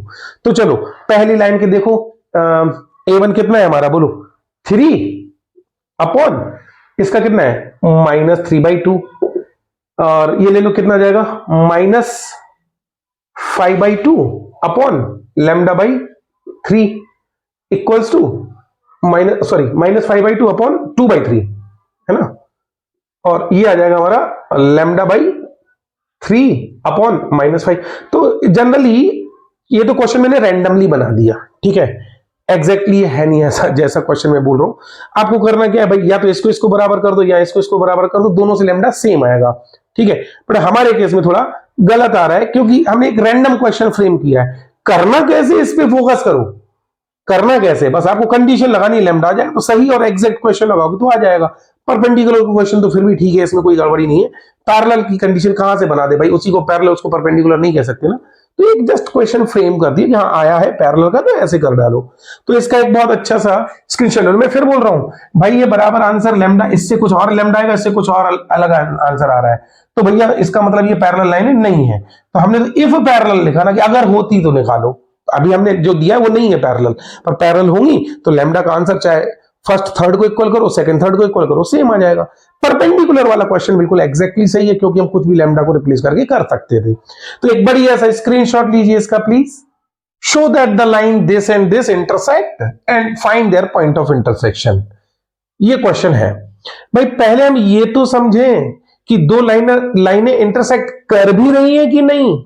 कैसे समझेंगे कि दो लाइनें इंटरसेक्ट कर रही हैं नहीं कर रही हैं, तो पहले दो लाइन के इंटरसेक्शन के कॉन्सेप्ट को समझते हैं। देखिए, जमीन पे मैं खड़ा हूं, जमीन पे ही मैं कोई दो लाइनें मान ले रहा हूं, मान लो एक लाइन ये है और एक लाइन ये है, और ये हमारी जमीन है, यानी 2 डायमेंशनल प्लेन है। अब करना क्या है कि मान लो इस लाइन की इक्वेशन है r equal to a1 plus lambda b1। कहानी बिल्कुल साफ है, ये पॉइंट हमारा क्या है, देखो मैंने ब्लैक कर दिया ना, इसको क्या कर दिया, ब्लैक कर दिया, तो ये आपका पॉइंट ए हो गया, ठीक है। ये जमीन को मैं साफ कर दे रहा हूं थोड़ा, क्लियर, और ये थोड़ा सा और आगे बढ़ा दिया इसको मैंने, तो ये और इसकी डायरेक्शन को क्या ले लिया, b1। ये दूसरे लाइन की इक्वेशन ले ली, r equal to a2 plus mu b2, letter अलग कर दिया हमने, म्यू कर दिया, तो ये हमने कुछ ले लिया b पॉइंट, जहां से ये लाइन पास हो रही है, जो कि हमारा a2 है, यानी पोजीशन वेक्टर है। ये कॉन्सेप्ट को थोड़ा ध्यान से समझना। मैंने अभी बोला था कि जमीन पे कितनी भी लाइनें खींच लो, मैं जो इस पे खड़ा हूं, जो मैं इसकी थर्ड डायरेक्शन हूं, मैं उन सब पे परपेंडिकुलर हूं। मेरा इन सब के साथ डॉट प्रोडक्ट क्या है, 0, और अगर मैं इन सब की डायरेक्शन बोलूं तो मैं हूं उनका क्रॉस प्रोडक्ट। अगर जमीन पे दो लाइनें b1 क्रॉस b1 b2 ले ली, तो मैं उसकी डायरेक्शन हूं b1 क्रॉस b2 या b2 क्रॉस b1, दोनों में से जो अच्छा लगे, ठीक है। हमने जमीन पे जैसे ये दो लाइन की इक्वेशन दी मैंने, एक लाइन और अपने मन से बना ली। प्रॉब्लम क्या है, कौन सी लाइन बना ली हमने, बोलो, ए बी। अब ए बी का मतलब क्या होना चाहिए, position vector of B minus position vector of A, that is A2 minus A1। ठीक है, ये कोई एक लाइन होगी। अच्छा, जब पहली लाइन है B1, दूसरी लाइन है B2 जिसकी डायरेक्शन है, तीसरी लाइन और बना दी AB, B, ए, जो बनाना हो ए बी भी बना सकते हो, बी, तो जमीन पे ही तो है ये लाइन, तो तीनों लाइन पे मैं परपेंडिकुलर हुआ ना, इस पे भी परपेंडिकुलर हुआ, इस पे भी और ए बी पे भी मैं परपेंडिकुलर हुआ, तो मैं परपेंडिकुलर को ऐसे बना दे रहा हूं। अगर आप 3 डायमेंशन में देखोगे तो ये जमीन पर है और ये मेरा थंब है ना, तो ये इस पे क्या है, परपेंडिकुलर है ना। कोई भी लाइन पे देख लो, मेरे थंब को देख लो, मेरा थंब इसके ऊपर देखो 90 डिग्री का एंगल बना रहा है, मेरा थंब इसके साथ देखो 90 डिग्री का एंगल बना रहा है, मेरा थंब इसके साथ देखो आप तो भी 90 डिग्री बना रहा है। तो इसीलिए मैं तीनों पे परपेंडिकुलर हुआ कि नहीं हुआ। तो मैं परपेंडिकुलर की डायरेक्शन कैसे निकालता हूं, बोलो, B1 क्रॉस B2। अगर ये ए बी, ध्यान से समझना, ये ए बी जो लाइन ड्रॉ की, इनकी पोजीशन वेक्टर से मिला के इसके साथ में 90 डिग्री मतलब परपेंडिकुलर प्रूफ कर दूं, अगर ये परपेंडिकुलर है, that is A B is perpendicular to B1 cross B2। तो क्या कंक्लूजन निकलेगा, अगर ये इसमें परपेंडिकुलर है तो ए बी का dot product B1 cross B2 के साथ क्या आ जाएगा, 0। और अगर डॉट प्रोडक्ट 0 आ गया तो लाइंस कैसी हो जाएंगी हमारी, बोलो, इंटरसेक्टिंग। मतलब इंटरसेक्टिंग लाइन, मतलब ये लाइन इंटरसेक्टिंग है, किसी ना किसी एक पॉइंट पे इंटरसेक्ट कर रही है। तो अगर इनको इंटरसेक्टिंग प्रूफ करना है तो ए बी के साथ अगर B1 क्रॉस B2 का डॉट प्रोडक्ट 0 आ गया तो लाइन इंटरसेक्टिंग। और अगर नहीं आया, देखो ए बी क्या हो जाएगा हमारा, A2 minus A1 dot B1 cross B2 is not equal to 0। नहीं आया, नहीं 0 आया तो ये लाइन हो जाएंगी स्क्यू। इसके अगले थोड़ी देर में हम बताने वाले हैं स्क्यू लाइंस के बारे में पूरा डिटेल में। तो पहले तो मैं ये बताना है कि इंटरसेक्टिंग है या नहीं है। अगर है तो फिर उनको निकाल के दिखाओ, उनके पॉइंट ऑफ इंटरसेक्शन को निकाल के दिखाओ। तो हम इंटरसेक्टिंग लाइन का पहले कॉन्सेप्ट समझ लेते हैं। अब ये हम कैसे निकालेंगे इसको समझना है। इसको निकालने के 2 मेथड है। पहला मेथड समझते हैं, मेथड 1, कैसे इंटरसेक्शन पॉइंट निकाला जाएगा, कैसे प्रूफ किया जाएगा कि लाइन इंटरसेक्टिंग है या नहीं है। सबसे पहले आप निकाल लो A2 माइनस A1। ठीक है, ए बी वेक्टर निकाल लो, यानी कि ये क्या आ जाएगा, ए बी यानी कि A2 माइनस A1। और A2 हमारा कितना है, यहां हमने कुछ ये लाइन की इक्वेशन लिख रखी है। ठीक है, तो आप देख रहे हो ये इसके अपॉन में 1 और इसको माइनस 0 कर दो। ठीक है, तो थोड़ा सा सुविधा हो जाएगी, लाइन देखने में सुंदर और हमें सिमेट्रिक फॉर्म में दिखती है। तो ये है जो पॉइंट्स नीचे डले हैं, ये हमारा हो गया A1 और ये हो गया A2। A1 कितना हो गया हमारा, बोलो, 2 3 4। A2 कितना हो गया हमारा, बोलो, ये कहां से पास हो रही है, 4 1 0। ऐसे ही B1 कितना हो गया हमारा, ये जो अपॉन में डला है, सॉरी A1 गड़बड़ कर दिया मैंने, B1 निकाल दिया। A1 हमारा है 1 2 3, 1 2 3। और A2 कितना है हमारा, 4 1 0। B1 ये जो अपॉन में है डायरेक्शन, ये B1 है, दैट इज 2 3 4। एंड B2 जो है वो हमारा कितना है, 5 2 1।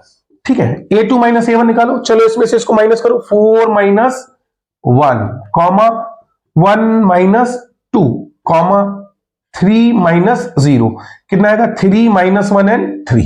ये A2 माइनस A1 निकाल लिया।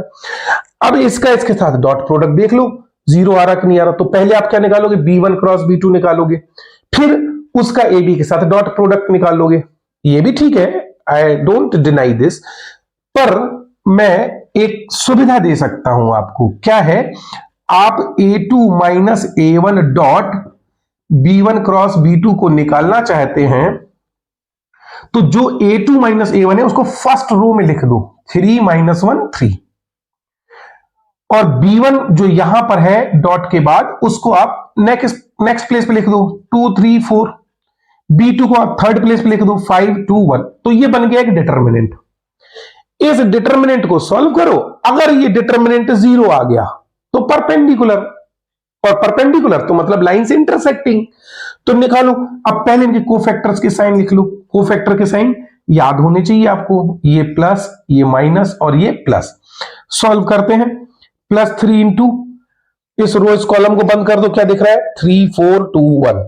नेक्स्ट क्या है बोलो? माइनस ऑफ -1, तो ये +1 हो जाएगा। इसको बंद कर दो, 2 4 5 1। तीसरा +3, इसको बंद कर दो, 2 3 5 2। सॉल्व करो फटाफट से। 3 इंटू 3 माइनस 8, पहले इधर मल्टीप्लाई करना है, +1 into 2 minus 20 plus 3 into 4 minus 15। ठीक है, कितना आ जाएगा ये?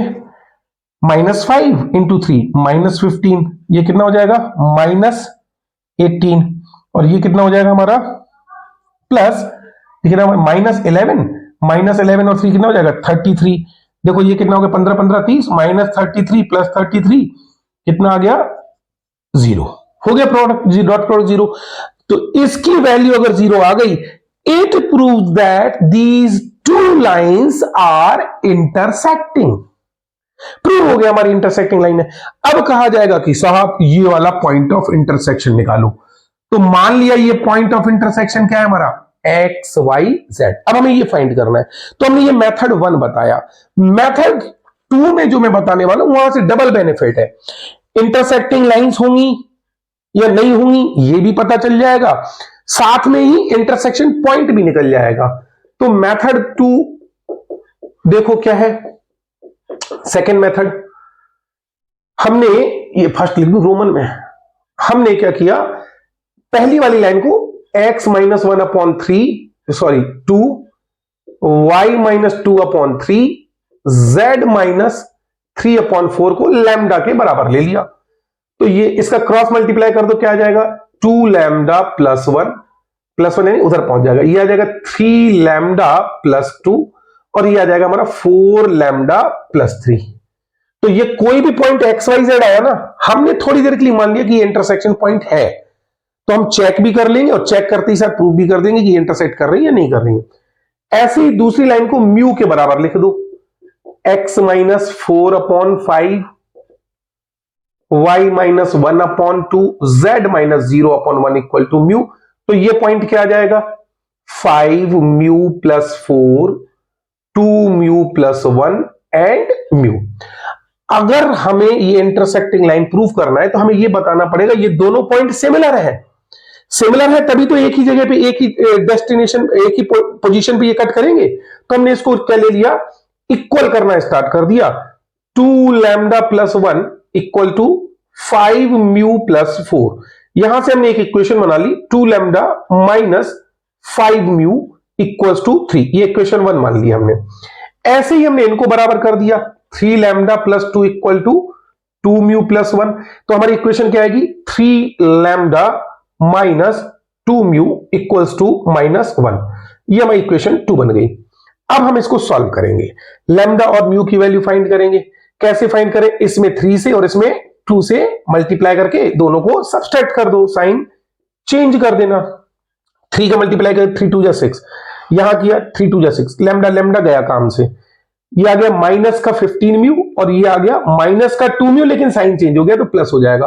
तो -15 और प्लस का 4, -15 प्लस का 4 कितना हो जाएगा? माइनस का 11 म्यू इक्वल टू 3 3 जा 9, ये माइनस का 2 तो प्लस का हो जाएगा। तो 9 प्लस 2 कितना हो जाएगा? 11। तो म्यू की वैल्यू कितनी आ गई? -1। म्यू की वैल्यू -1 को इस इक्वेशन में रख दो। -1 रखो, कितना आएगा? 2 लैम्डा। यहां म्यू की वैल्यू -1 रखो तो क्या आ जाएगा? +5 इक्वल टू 3। तो लैम्डा ये आ जाएगा इधर -2/2 -1। तो लैम्डा और म्यू दोनों आ गए। दोनों आ गए तो जो हमारे पॉइंट थे ना, यहां पर हम लैम्डा की वैल्यू रख के रखेंगे लैम्डा की वैल्यू। चलो यहां लैम्डा की वैल्यू रखो, -1 रखो, 2 इंटू -1 -2 प्लस 1 कॉमा, यहां रखो -1 तो कितना आएगा? -3 प्लस 2 कॉमा, यहां रखो -1 -4 प्लस 3। तो पहले वाला पॉइंट हमारा आया -1। ठीक है। म्यू की वैल्यू हम यहां रख के देखेंगे, इस जगह, इस पोजीशन। यहां लैम्डा रखा था, यहां म्यू रखेंगे, म्यू की जगह हम रखेंगे -1। तो कितना आएगा? देखो -5 +4 और यहां रखेंगे -1 तो कितना आएगा -2 +1 और यहां रखेंगे -1। आप देखो ये पॉइंट क्या आया हमारा -1 -1 -1। अब देख रहे हो दोनों पॉइंट सिमिलर आ गए। अगर दोनों पॉइंट सेम आ जाए तो इसका मतलब these are intersecting lines.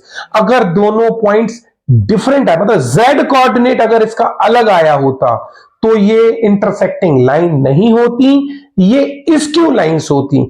Skew lines क्या होती हैं वो अब हम समझने जा रहे हैं। तो पहले एक आप इसका अच्छा सा स्क्रीनशॉट लीजिए प्लीज। शॉर्टेस्ट डिस्टेंस क्या बला है ये समझते हैं इसको।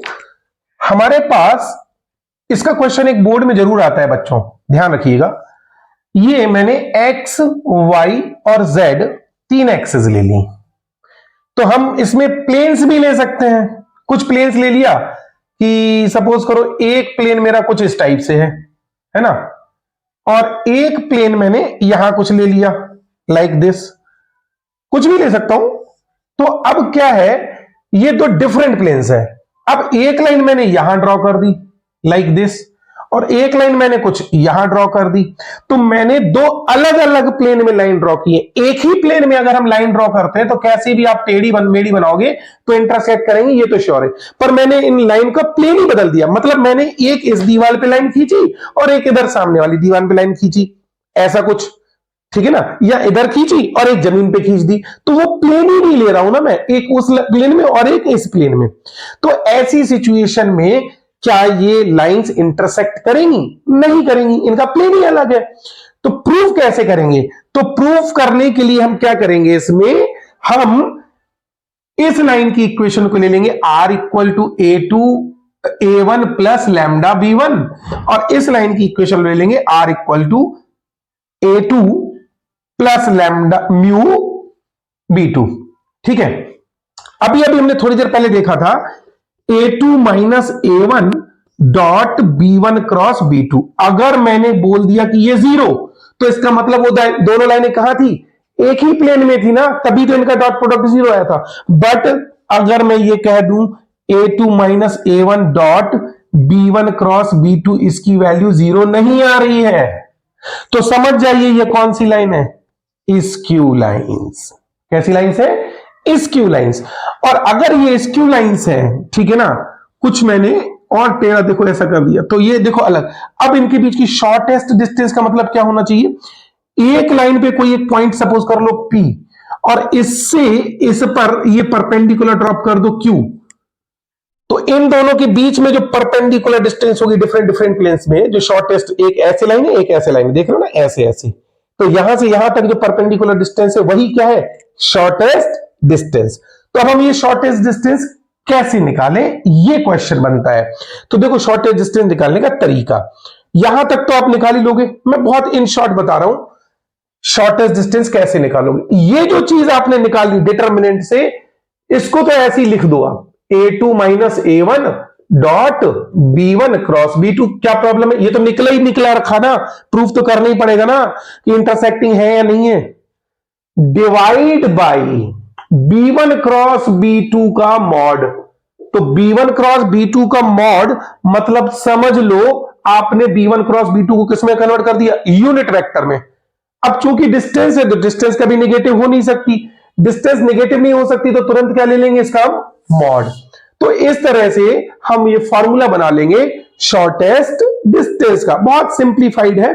सपोज करो मैंने दो लाइनें ले ली, x minus 1/3, y minus 2/2, z plus 1/4, और एक दूसरी लाइन ले ली x plus 1/-1, y plus 2/3, z minus 4/2, ये दो लाइनें ले ली और मैंने कह दिया कि यार ये इंटरसेक्टिंग है या नहीं है ये भी बता दो, और अगर इंटरसेक्टिंग नहीं है स्क्यू है तो फिर शॉर्टेस्ट डिस्टेंस बता दो। पॉइंट ऑफ इंटरसेक्शन कैसे निकालते हैं तो अभी पिछले पार्ट थोड़ी देर पहले ही बता दिया। तो हम क्या करें, हम सबसे पहले a1 लिख लेंगे। a1 क्या है हमारा, बोलो 1 2 -1, और b1 क्या है हमारा 3 2 4। ऐसे ही a2 क्या है हमारा, बोलो -1 -2 4, और b2 क्या है हमारा -1 3 2। ठीक है, सबसे पहले हम निकाल लेंगे a2 माइनस a1 और उसको रख देंगे डिटर्मिनेंट के फर्स्ट कॉलम में। तो यहां से हम डायरेक्टली निकाल सकते हैं a2 minus a1 dot b1 cross b2, जो कि हमने मेथड 1 में आपको बताया था। तो a2 माइनस a1 देखो, minus one minus one minus one minus one minus one, ठीक है, minus two minus two minus two minus two, 4 plus 1। तो ये a2 माइनस a1 की वैल्यू आ गई। अब दूसरे नंबर पे ये b1 लिखा है तो इसको बीच वाली रो में लिख लो, 3 2 4। तीसरे नंबर पे b2 लिखा है तो इसको लिख लो माइनस 1 3 2, ठीक है। अब इसकी वैल्यू निकालो, देखो ये कितना आ गया आपका, माइनस 2 माइनस 4 5 3 2 4 माइनस 1 3 2। अब इनके साइन ले लो, प्लस माइनस प्लस। चलो अब हम इसको एक्सपेंड करते हैं, देखो कितना आएगा हमारा, देखो प्लस 2 इंटू, मैं इसको बंद कर देता हूं, डायरेक्ट करता हूं, 4 माइनस 12, माइनस माइनस हो जाएगा प्लस 4, इसको बंद कर दो, कितना आ जाएगा, 3 2 जा 6, 6 प्लस 4, और ये आ जाएगा आपका प्लस 5 इंटू, इसको बंद कर दो, 9 प्लस 2, 9 प्लस 2, ठीक है, कितना आ जाएगा, माइनस 12, माइनस 12 इंटू 2 माइनस 24, और यह आ जाएगा 6 4 10 10 और 10 और 10 10 10 का मल्टीप्लाई कर दो, 40 40 40। ये देखो फिर से देख लेता हूं, माइनस 8, सॉरी गड़बड़ हो गया ना, 4 माइनस 12 कितना होगा, माइनस 8, माइनस 8 इंटू 2 माइनस का 16, ठीक है, और ये आ जाएगा प्लस 9 दूनी 11 5 55, ठीक है, ऐड करो 95 माइनस 16 कितना हो जाएगा, ये बचेगा आपका 9, 8 में से 1 गया 7, ये आ गया। तो ये हमने निकाल दिया। अब हम यहीं पे b1 क्रॉस b2 और निकाल लेंगे, b1 क्रॉस b2, ठीक है। कैसे निकालेंगे, ये जो लिखा था आपने a2 minus a1 dot b1 cross b2, बस पहली वाली रो की जगह आप क्या लिख दो, i j k, और बाकी वैसे ही रहने दो, 3 2 4 माइनस 1 3 2, ये आ गया। Sign plus minus plus. अब देखो क्या करेंगे हम, अभी हमने निकाला था ना 4 माइनस 12, सॉरी 2 2 जा 4, 4 माइनस 12 कितना आ गया था, माइनस 8 आई कैप। इसको बंद करो, 3 2 जा 6, 6 प्लस 4, 6 प्लस 4 कितना आ जाएगा, 10 जे कैप, 10, लेकिन माइनस का साइन है बीच में, ध्यान रखना है, तो ये आ जाएगा माइनस का 10। देखो ऐसे बंद किया, 3 2 जा 6 प्लस 4 कितना हो गया 10, और माइनस है यहां पर ऑलरेडी। लास्ट वाला कर लेंगे प्लस, इसको बंद करो, 9 9 प्लस 2, 9 प्लस 2 कितना हो जाएगा 11, 11 के कैप हो गया। b1 क्रॉस b2 निकालना है, तो जो आपने a2 माइनस a1 लिखा था उस रो की जगह i j के लिख लो, क्रॉस प्रोडक्ट आ जाएगा।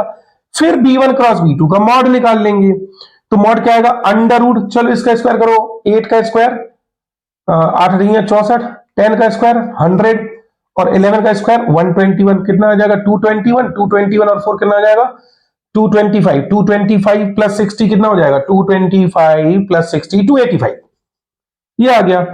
अब कितना सिंपल हो गया भाई, ये आ गया है, मॉड आ गया है, फॉर्मूला सामने है, फॉर्मूले में रखो ना, यहां पर ये वैल्यू कितनी आ गई थी आपकी, बोलो 79, ये वैल्यू कितनी आ गई आपकी, बोलो अंडर रूट 285, मॉड ले लो, मॉड तो ऑलरेडी है ही क्योंकि आंसर नेगेटिव नहीं आया।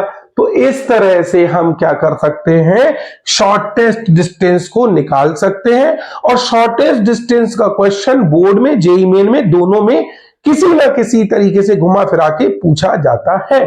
सो this is an very important question, then take an sweet सा स्क्रीनशॉट प्लीज। शॉर्टेस्ट डिस्टेंस का एक अलग सा क्वेश्चन देख लेते हैं। Find the shortest distance between the following pairs of parallel lines, parallel को अंडरलाइन कर दिया मैंने, whose direction equations are this and this। भाई एक प्लेन मैंने ये मान लिया, एक प्लेन ये मान लिया, और यहां जो मैंने लाइन ड्रॉ की है और यहां जो लाइन की है, ये दो डिफरेंट प्लेन की लाइंस हैं। इसकी इक्वेशन है r equal to a1 plus lambda b1, और इस लाइन की इक्वेशन है r equal to a2 plus mu b2। अब b2 ना करके हम b कर दे रहे हैं, दोनों में सेम कर दिया, ठीक है ना। तो अब यहां समझ लो, इसका सेम होना किस बात का इंडिकेटर है, कि इसका मतलब दोनों लाइनें इसकी डायरेक्शन और इसकी डायरेक्शन पैरेलल, फिर इनके बीच की ये डिस्टेंस हमें फाइंड करनी है पी क्यू। तो मैं ज्यादा कॉन्सेप्चुअली नहीं जाऊंगा, मैं सीधा सीधा बात करता हूं। ये देख लो पहले बी सेम है या नहीं है। यहां देखो 1 माइनस 1 1 है और यहां माइनस 1 1 माइनस 1 है। तो क्या करेंगे हम, इसमें से माइनस साइन कॉमन ले लेंगे। तो ये जो आर वाली सेकंड इक्वेशन है 2 माइनस 1 माइनस 1, इसमें से माइनस साइन कॉमन ले लो तो माइनस म्यू 1 माइनस 1 1 हो गया। और ये जो पहली इक्वेशन है R 1 2 3 plus lambda times of 1 minus 1 1 क्या हो गया, ऐसे देखो ये दोनों सेम हो गए। तो इसका मतलब ये दोनों अगर बी सेम हो गए हमारे, तो इसका मतलब दोनों लाइनें कैसे होंगी, पैरेलल हो गई।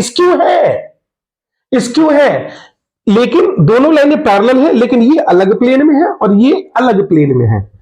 अब इनके बीच की शॉर्टेस्ट डिस्टेंस का हम फॉर्मूला देखो, हम डायरेक्ट फॉर्मूला बता रहे हैं, प्रूविंग करने से कोई फायदा नहीं है, क्वेश्चन लगाना आना चाहिए। तो हम डायरेक्ट लिख दे रहे हैं a2 minus a1 cross dot, नहीं बच्चों ध्यान रखना, और वहां b1 b2 दो अलग लेते थे तो डॉट b1 क्रॉस b2 लेते थे। यहां उल्टा है, यहां cross b upon mod b और फिर पूरे का मॉड, क्योंकि लेंथ निगेटिव नहीं होती। इस तरह से ये फॉर्मूला में अप्लाई करेंगे तब जाके हमारा आंसर आएगा। तो पहले हम देखो a2 माइनस a1 निकाल लेते हैं। a2 कितना है हमारा, चलो ये हमारा a1 हो गया और ये हमारा a2 हो गया। तो a2 है ये कितना है 2 माइनस 1 माइनस 1 माइनस a1 ये है 1 2 3 1 2 और 3 सब्सट्रैक्ट करो। चलो 2 minus 1 1 minus 1 minus 2 minus 3 minus 1 minus 3 minus 4, ये आ गया a2 माइनस a1। और बी वेक्टर आपका क्या हो गया, ये आप बी ले लो, क्या आ जाएगा बोलो 1 माइनस 1 और 1। अब इनका क्रॉस प्रोडक्ट निकाल दो पहले। चलो a2 minus a1 cross b, तो हम कैसे निकालेंगे, पहले हम निकालेंगे इनका, पहले हम लिखेंगे i j k, ठीक है। अब हम a2 माइनस a1 के जो नंबर है वो लिख लेंगे, क्या आ गए हमें 1 माइनस 3 माइनस 4, 1 माइनस 3 माइनस 4, ठीक है। और फिर क्या कर देंगे हम बी क्या है हमारा 1 माइनस 1 1, सॉल्व करेंगे, साइन ले लेना प्लस माइनस प्लस, और इसको बंद कर दो तो क्या आ जाएगा बोलो, पहले इधर मल्टीप्लाई कर दो माइनस 3 और ये हो जाएगा प्लस, और ऑलरेडी माइनस साइन होता है तो क्या हो जाएगा माइनस 4 आई कैप माइनस जे कैप इनटू, अब देखो इसको जे को बंद कर देंगे तो क्या आएगा, इसको बंद कर दो तो आएगा 1 इंटू 1 1 माइनस, और ये माइनस 4 हो जाएगा तो ऑलरेडी माइनस होता है तो प्लस हो जाएगा, और ये आ जाएगा प्लस। अब इसको बंद कर दो तो ये आ जाएगा देखो -1 और ये -3 है तो क्या हो जाएगा प्लस का 2 प्लस का 3 -1 प्लस का 3, और ये आ जाएगा के कैप। तो ये कितना हो गया -7 आई कैप -5 जे कैप प्लस का 2 के कैप, ठीक है। अब इसका आप क्या कर लो, मॉड ले लो, इसका मॉड ले लो, या फिर आप मॉड बी निकाल लो पहले। चलो मॉड बी निकाल लो, कितना आ जाएगा हमारा मॉड बी निकाल लो, 1 का स्क्वायर प्लस -1 का स्क्वायर प्लस 1 का स्क्वायर, कितना आ जाएगा √3। अब इसका आप पूरे का शॉर्टेस्ट डिस्टेंस निकालना चाह रहे हो तो लिख लो आप this one -7 I cap -5 J cap plus 2 के कैप अपॉन √3 का मॉड। अब इसका मॉड कैसे लेना है, तो 1/√3 तो हमारा आ जाएगा बाहर। अब इसका मॉड कैसे लोगे, -7 का स्क्वायर कितना आ जाएगा 49, और -5 का स्क्वायर कितना आ जाएगा 25, और 2 का स्क्वायर कितना हो जाएगा 4। तो ये कितना हो गया आपका देखो 49 और 1 50 50 और 25 75 75 3 78 √78/3 कितना आ जाएगा √3 दूनी 6 1 3 6 18 √26। तो जो आप यहां निकालते हो इसका चाहे तो आप यहीं पे मॉड निकाल लेते और फिर ये भी मॉड में निकाल लेते, दोनों का डिवाइड कर देते, तब भी आंसर आ जाता। तो जब दो लाइन पैरेलल में हो, मतलब इस पे गौर करना है, अगर ये आपस में इंटरकनेक्ट है a equal to lambda times of b से, तो समझ लेना कि दोनों लाइंस कैसी हैं, पैरेलल हैं, तब हम फॉर्मूला ये लगाएंगे। लेकिन ध्यान रखेंगे इस बात का कि यहां पर हमें क्रॉस प्रोडक्ट यूज करना है, और जब ये पैरेलल ना हो तब लगाते थे a2 minus a1 dot bracket में b1 cross b2 upon mod b1 cross b2। दोनों फॉर्मूले में डिफरेंस है। तो इसका एक अच्छा सा स्क्रीनशॉट ले लीजिए प्लीज। अब हम आज इस वन शॉट का आखिरी क्वेश्चन डिस्कस करने जा रहे हैं। इसके बाद आप 12th की बुक कोई भी उठाइए, आप इस सेम टाइप के क्वेश्चन ही मिलेंगे, आप प्रैक्टिस करेंगे, डेफिनेटली सारी चीजें बहुत इजीली आ जाएंगी। तो देखो क्वेश्चन किस टाइप का होगा। Find the foot of the perpendicular from the point this on the line this. Logical समझिए, ये कोई लाइन है, ये चाहे मुझे कार्टेशियन फॉर्म में गिवन हो, चाहे मुझे वेक्टर फॉर्म में गिवन हो। अगर मुझे वेक्टर फॉर्म में गिवन होगी तो ये कुछ ऐसी लिखी होगी, -3, 1, -4 प्लस लैम्डा टाइम्स ऑफ, और नीचे डायरेक्शन क्या है 5, 2, 3, इस फॉर्म में होगी। और कार्टेशियन फॉर्म में तो ऐसे लिखिए भाई, कैसे लिखिए, x plus 3/5 equals to y minus 1/2 equal to z plus 4/3। इसको लैम्डा के बराबर कर लेते हैं। अब ये एक पॉइंट है हमारा 0, 2 एंड 3, इससे हमने एक परपेंडिकुलर ड्रॉप कर दिया। अब ये जो फुट ऑफ परपेंडिकुलर है ना, a मान लिया, इसको b मान लिया, ये फुट ऑफ परपेंडिकुलर हमें निकालना है। तो हम कैसे निकालेंगे? सबसे पहले तो समझो यहां एक्स वाई जेड क्या है। एक्स वाई जेड इस लाइन पर कोई एक वेरिएबल पॉइंट ही तो है। तो मैं यहां से x की वैल्यू निकालता हूं। देखो 5 का यहां क्रॉस मल्टीप्लाई करो, क्या आ जाएगा 5 लैम्डा, और ये 3 उधर पहुंच जाएगा तो क्या आएगा 5 लैम्डा माइनस 3, और ये हो जाएगा 2 लैम्डा प्लस 1, और ये आ जाएगा 3 लैम्डा माइनस 4। तो ये कोई एक वेरिएबल पॉइंट है, ये भी कहीं भी हो सकता है ये, पर क्यों ना मैं इस पॉइंट बी को ही ये मान लूं, 5 लैम्डा माइनस 3, 2 लैम्डा प्लस 1 और 3 लैम्डा माइनस 4। मैंने इस पॉइंट बी को ही मान लिया। अब मैं कहता हूं बताओ direction ratios of A B क्या होंगे, ए बी के। तो अब चाहे यहां से निकाल लो, चाहे यहां से निकाल लो, कोई भी एक डायरेक्शन पकड़ लो, चाहे बी ए निकाल दो, चाहे ए बी निकाल दो, कोई फर्क नहीं पड़ता। मैं लो बदल के इसको ए बी कर दे रहा हूं तो थोड़ा सा आसान लगेगा आपको कि सर आपने वेक्टर की डायरेक्शन हमारे अकॉर्डिंग ले ली, ठीक है ना। तो हम ए बी के अगर डायरेक्शन रेशियोज निकालेंगे तो क्या आएंगे बताओ, position vector of B minus position vector of A, ठीक है ना। वही कर देता हूं, चलो वही अच्छा था, ठीक है। तो क्या आ जाएगा बोलो, 5 lambda minus 3 minus 0, 2 lambda plus 1 minus 2, और 3 लैम्डा माइनस 4 माइनस 3। कितना आ जाएगा बोलो, 5 लैम्डा माइनस 3, 2 लैम्डा माइनस 1 और 3 लैम्डा माइनस 7। तो ये डायरेक्शन रेशियोज आने का मतलब हो गया ये वेक्टर बी मिल गया, ये वेक्टर बी मिल गया, मतलब इसकी हमें डायरेक्शन मिल गई, ठीक है। ए बी या बी ए कुछ निकालोगे कोई फर्क नहीं पड़ेगा, आंसर सेम ही आना है। इसकी डायरेक्शन क्या है, ये इसकी डायरेक्शन है ना, ये जो लाइन हमने बी सी बना दी लो, तो इसकी डायरेक्शन को किस, ये चलो मैं इसको b1 लिख दे रहा हूं समझने के लिए, और इसको मैं b2 लिख दे रहा हूं। तो ये क्या डायरेक्शन होगी, मैं बोलूं 5, 2, 3। अब देखो ये दोनों आपस में क्या है, परपेंडिकुलर। तो भैया b1 और इस लाइन की डायरेक्शन को हमने b2 लिख दिया, तो दोनों का डॉट प्रोडक्ट क्या होना चाहिए, 0। तो 0 करो ना, b1 dot b2 equal to 0। तो इसके डायरेक्शन रेशियोज कितने आ गए थे हमारे, और इसके कितने, देखो 5 इंटू ये लिख दो 5 लैम्डा माइनस 3, डायरेक्शन ले रहे हैं हम, सिर्फ पॉइंट नहीं ले रहे, ये पॉइंट है, और ये डायरेक्शन रेशियोज, हमें डायरेक्शन रेशियो चाहिए ए बी के, और प्लस 2 इंटू ये नेक्स्ट डायरेक्शन रेशियो क्या है 2 लैम्डा माइनस 1 प्लस, और ये कितना है हमारा 3, ये देखो 3, और ये क्या है 3 लैम्डा माइनस 7, 3 लैम्डा माइनस 7, ठीक है। और ये माइनस साइन है, ध्यान से देखना, प्लस मत कर दियो, माइनस, ठीक है। और इनका डॉट प्रोडक्ट क्या कर दिया 0। अब सॉल्व करते हैं, देखो कितना आएगा 25 lambda minus 15 plus 4 lambda minus 2 plus 9 lambda minus 7 21 equal to 0। 9 और 4 13, 13 और 25, 13 और 25 कितना होता है 25 प्लस 10 30 38 लैम्डा, ये कितना आ जाएगा माइनस 23, और ये कितना आ जाएगा माइनस 15, और ये चलो माइनस 17, 17 और 21 कर दो, कितना हो जाएगा 8 38 माइनस था, इधर आ गया प्लस हो गया। तो भाई लैम्डा की वैल्यू कितनी आ गई हमारी, बोलो 1। जो लैम्डा की वैल्यू आ गई उससे हम पॉइंट बी फाइंड करेंगे, पॉइंट बी, डायरेक्शन रेशियो नहीं। तो पॉइंट बी देखो क्या है हमारा 5 लैम्डा माइनस 3, 2 लैम्डा प्लस 1 और क्या है 3 लैम्डा माइनस 4, यही तो है ना पॉइंट भी देखो वहां पर। तो यहां रख दो लैम्डा की वैल्यू 1 रखो, 5 माइनस 3 2, 2 प्लस 1 3, 3 माइनस 4 माइनस 1 आ गया। फुट ऑफ द परपेंडिकुलर ही तो फाइंड करना था, फाइंड कर लिया। अब बोल रहे हैं ये परपेंडिकुलर डिस्टेंस भी फाइंड करके दिखाओ। तो भाई ए बी डिस्टेंस फाइंड करनी है तो आप निकालो ना डिस्टेंस वाला फॉर्मूला।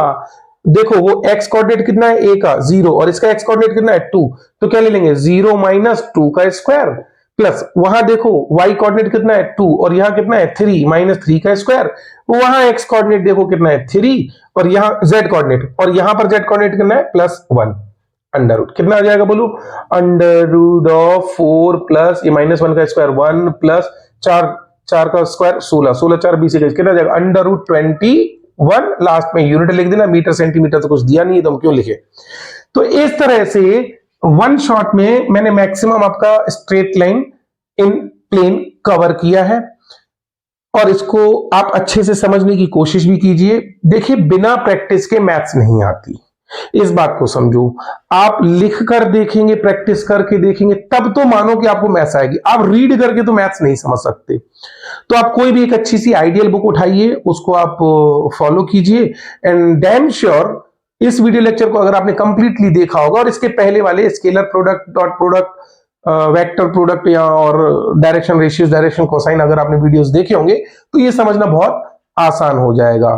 तो प्लीज इसका एक अच्छा सा स्क्रीनशॉट लीजिए और स्क्रीनशॉट लेने के बाद अब मैं आपसे एक ही शब्द कहना चाहूंगा, thank you for watching my video.